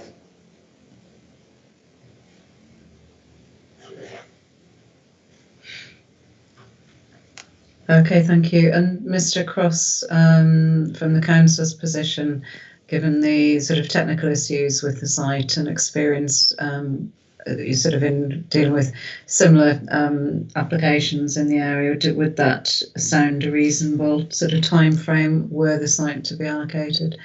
Obviously, it's all without prejudice to our deliberations.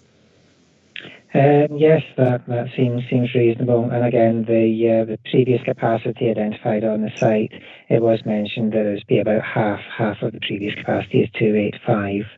And say, given the size of the site, the SLA would assume a 50 dwellings per annum completion. So very much in line with the assumptions that would have been contained in the SLA. Okay, thank you. And just, Mr. Gilbert, in terms of the viability of the site, obviously you're potentially now looking at half the anticipated output.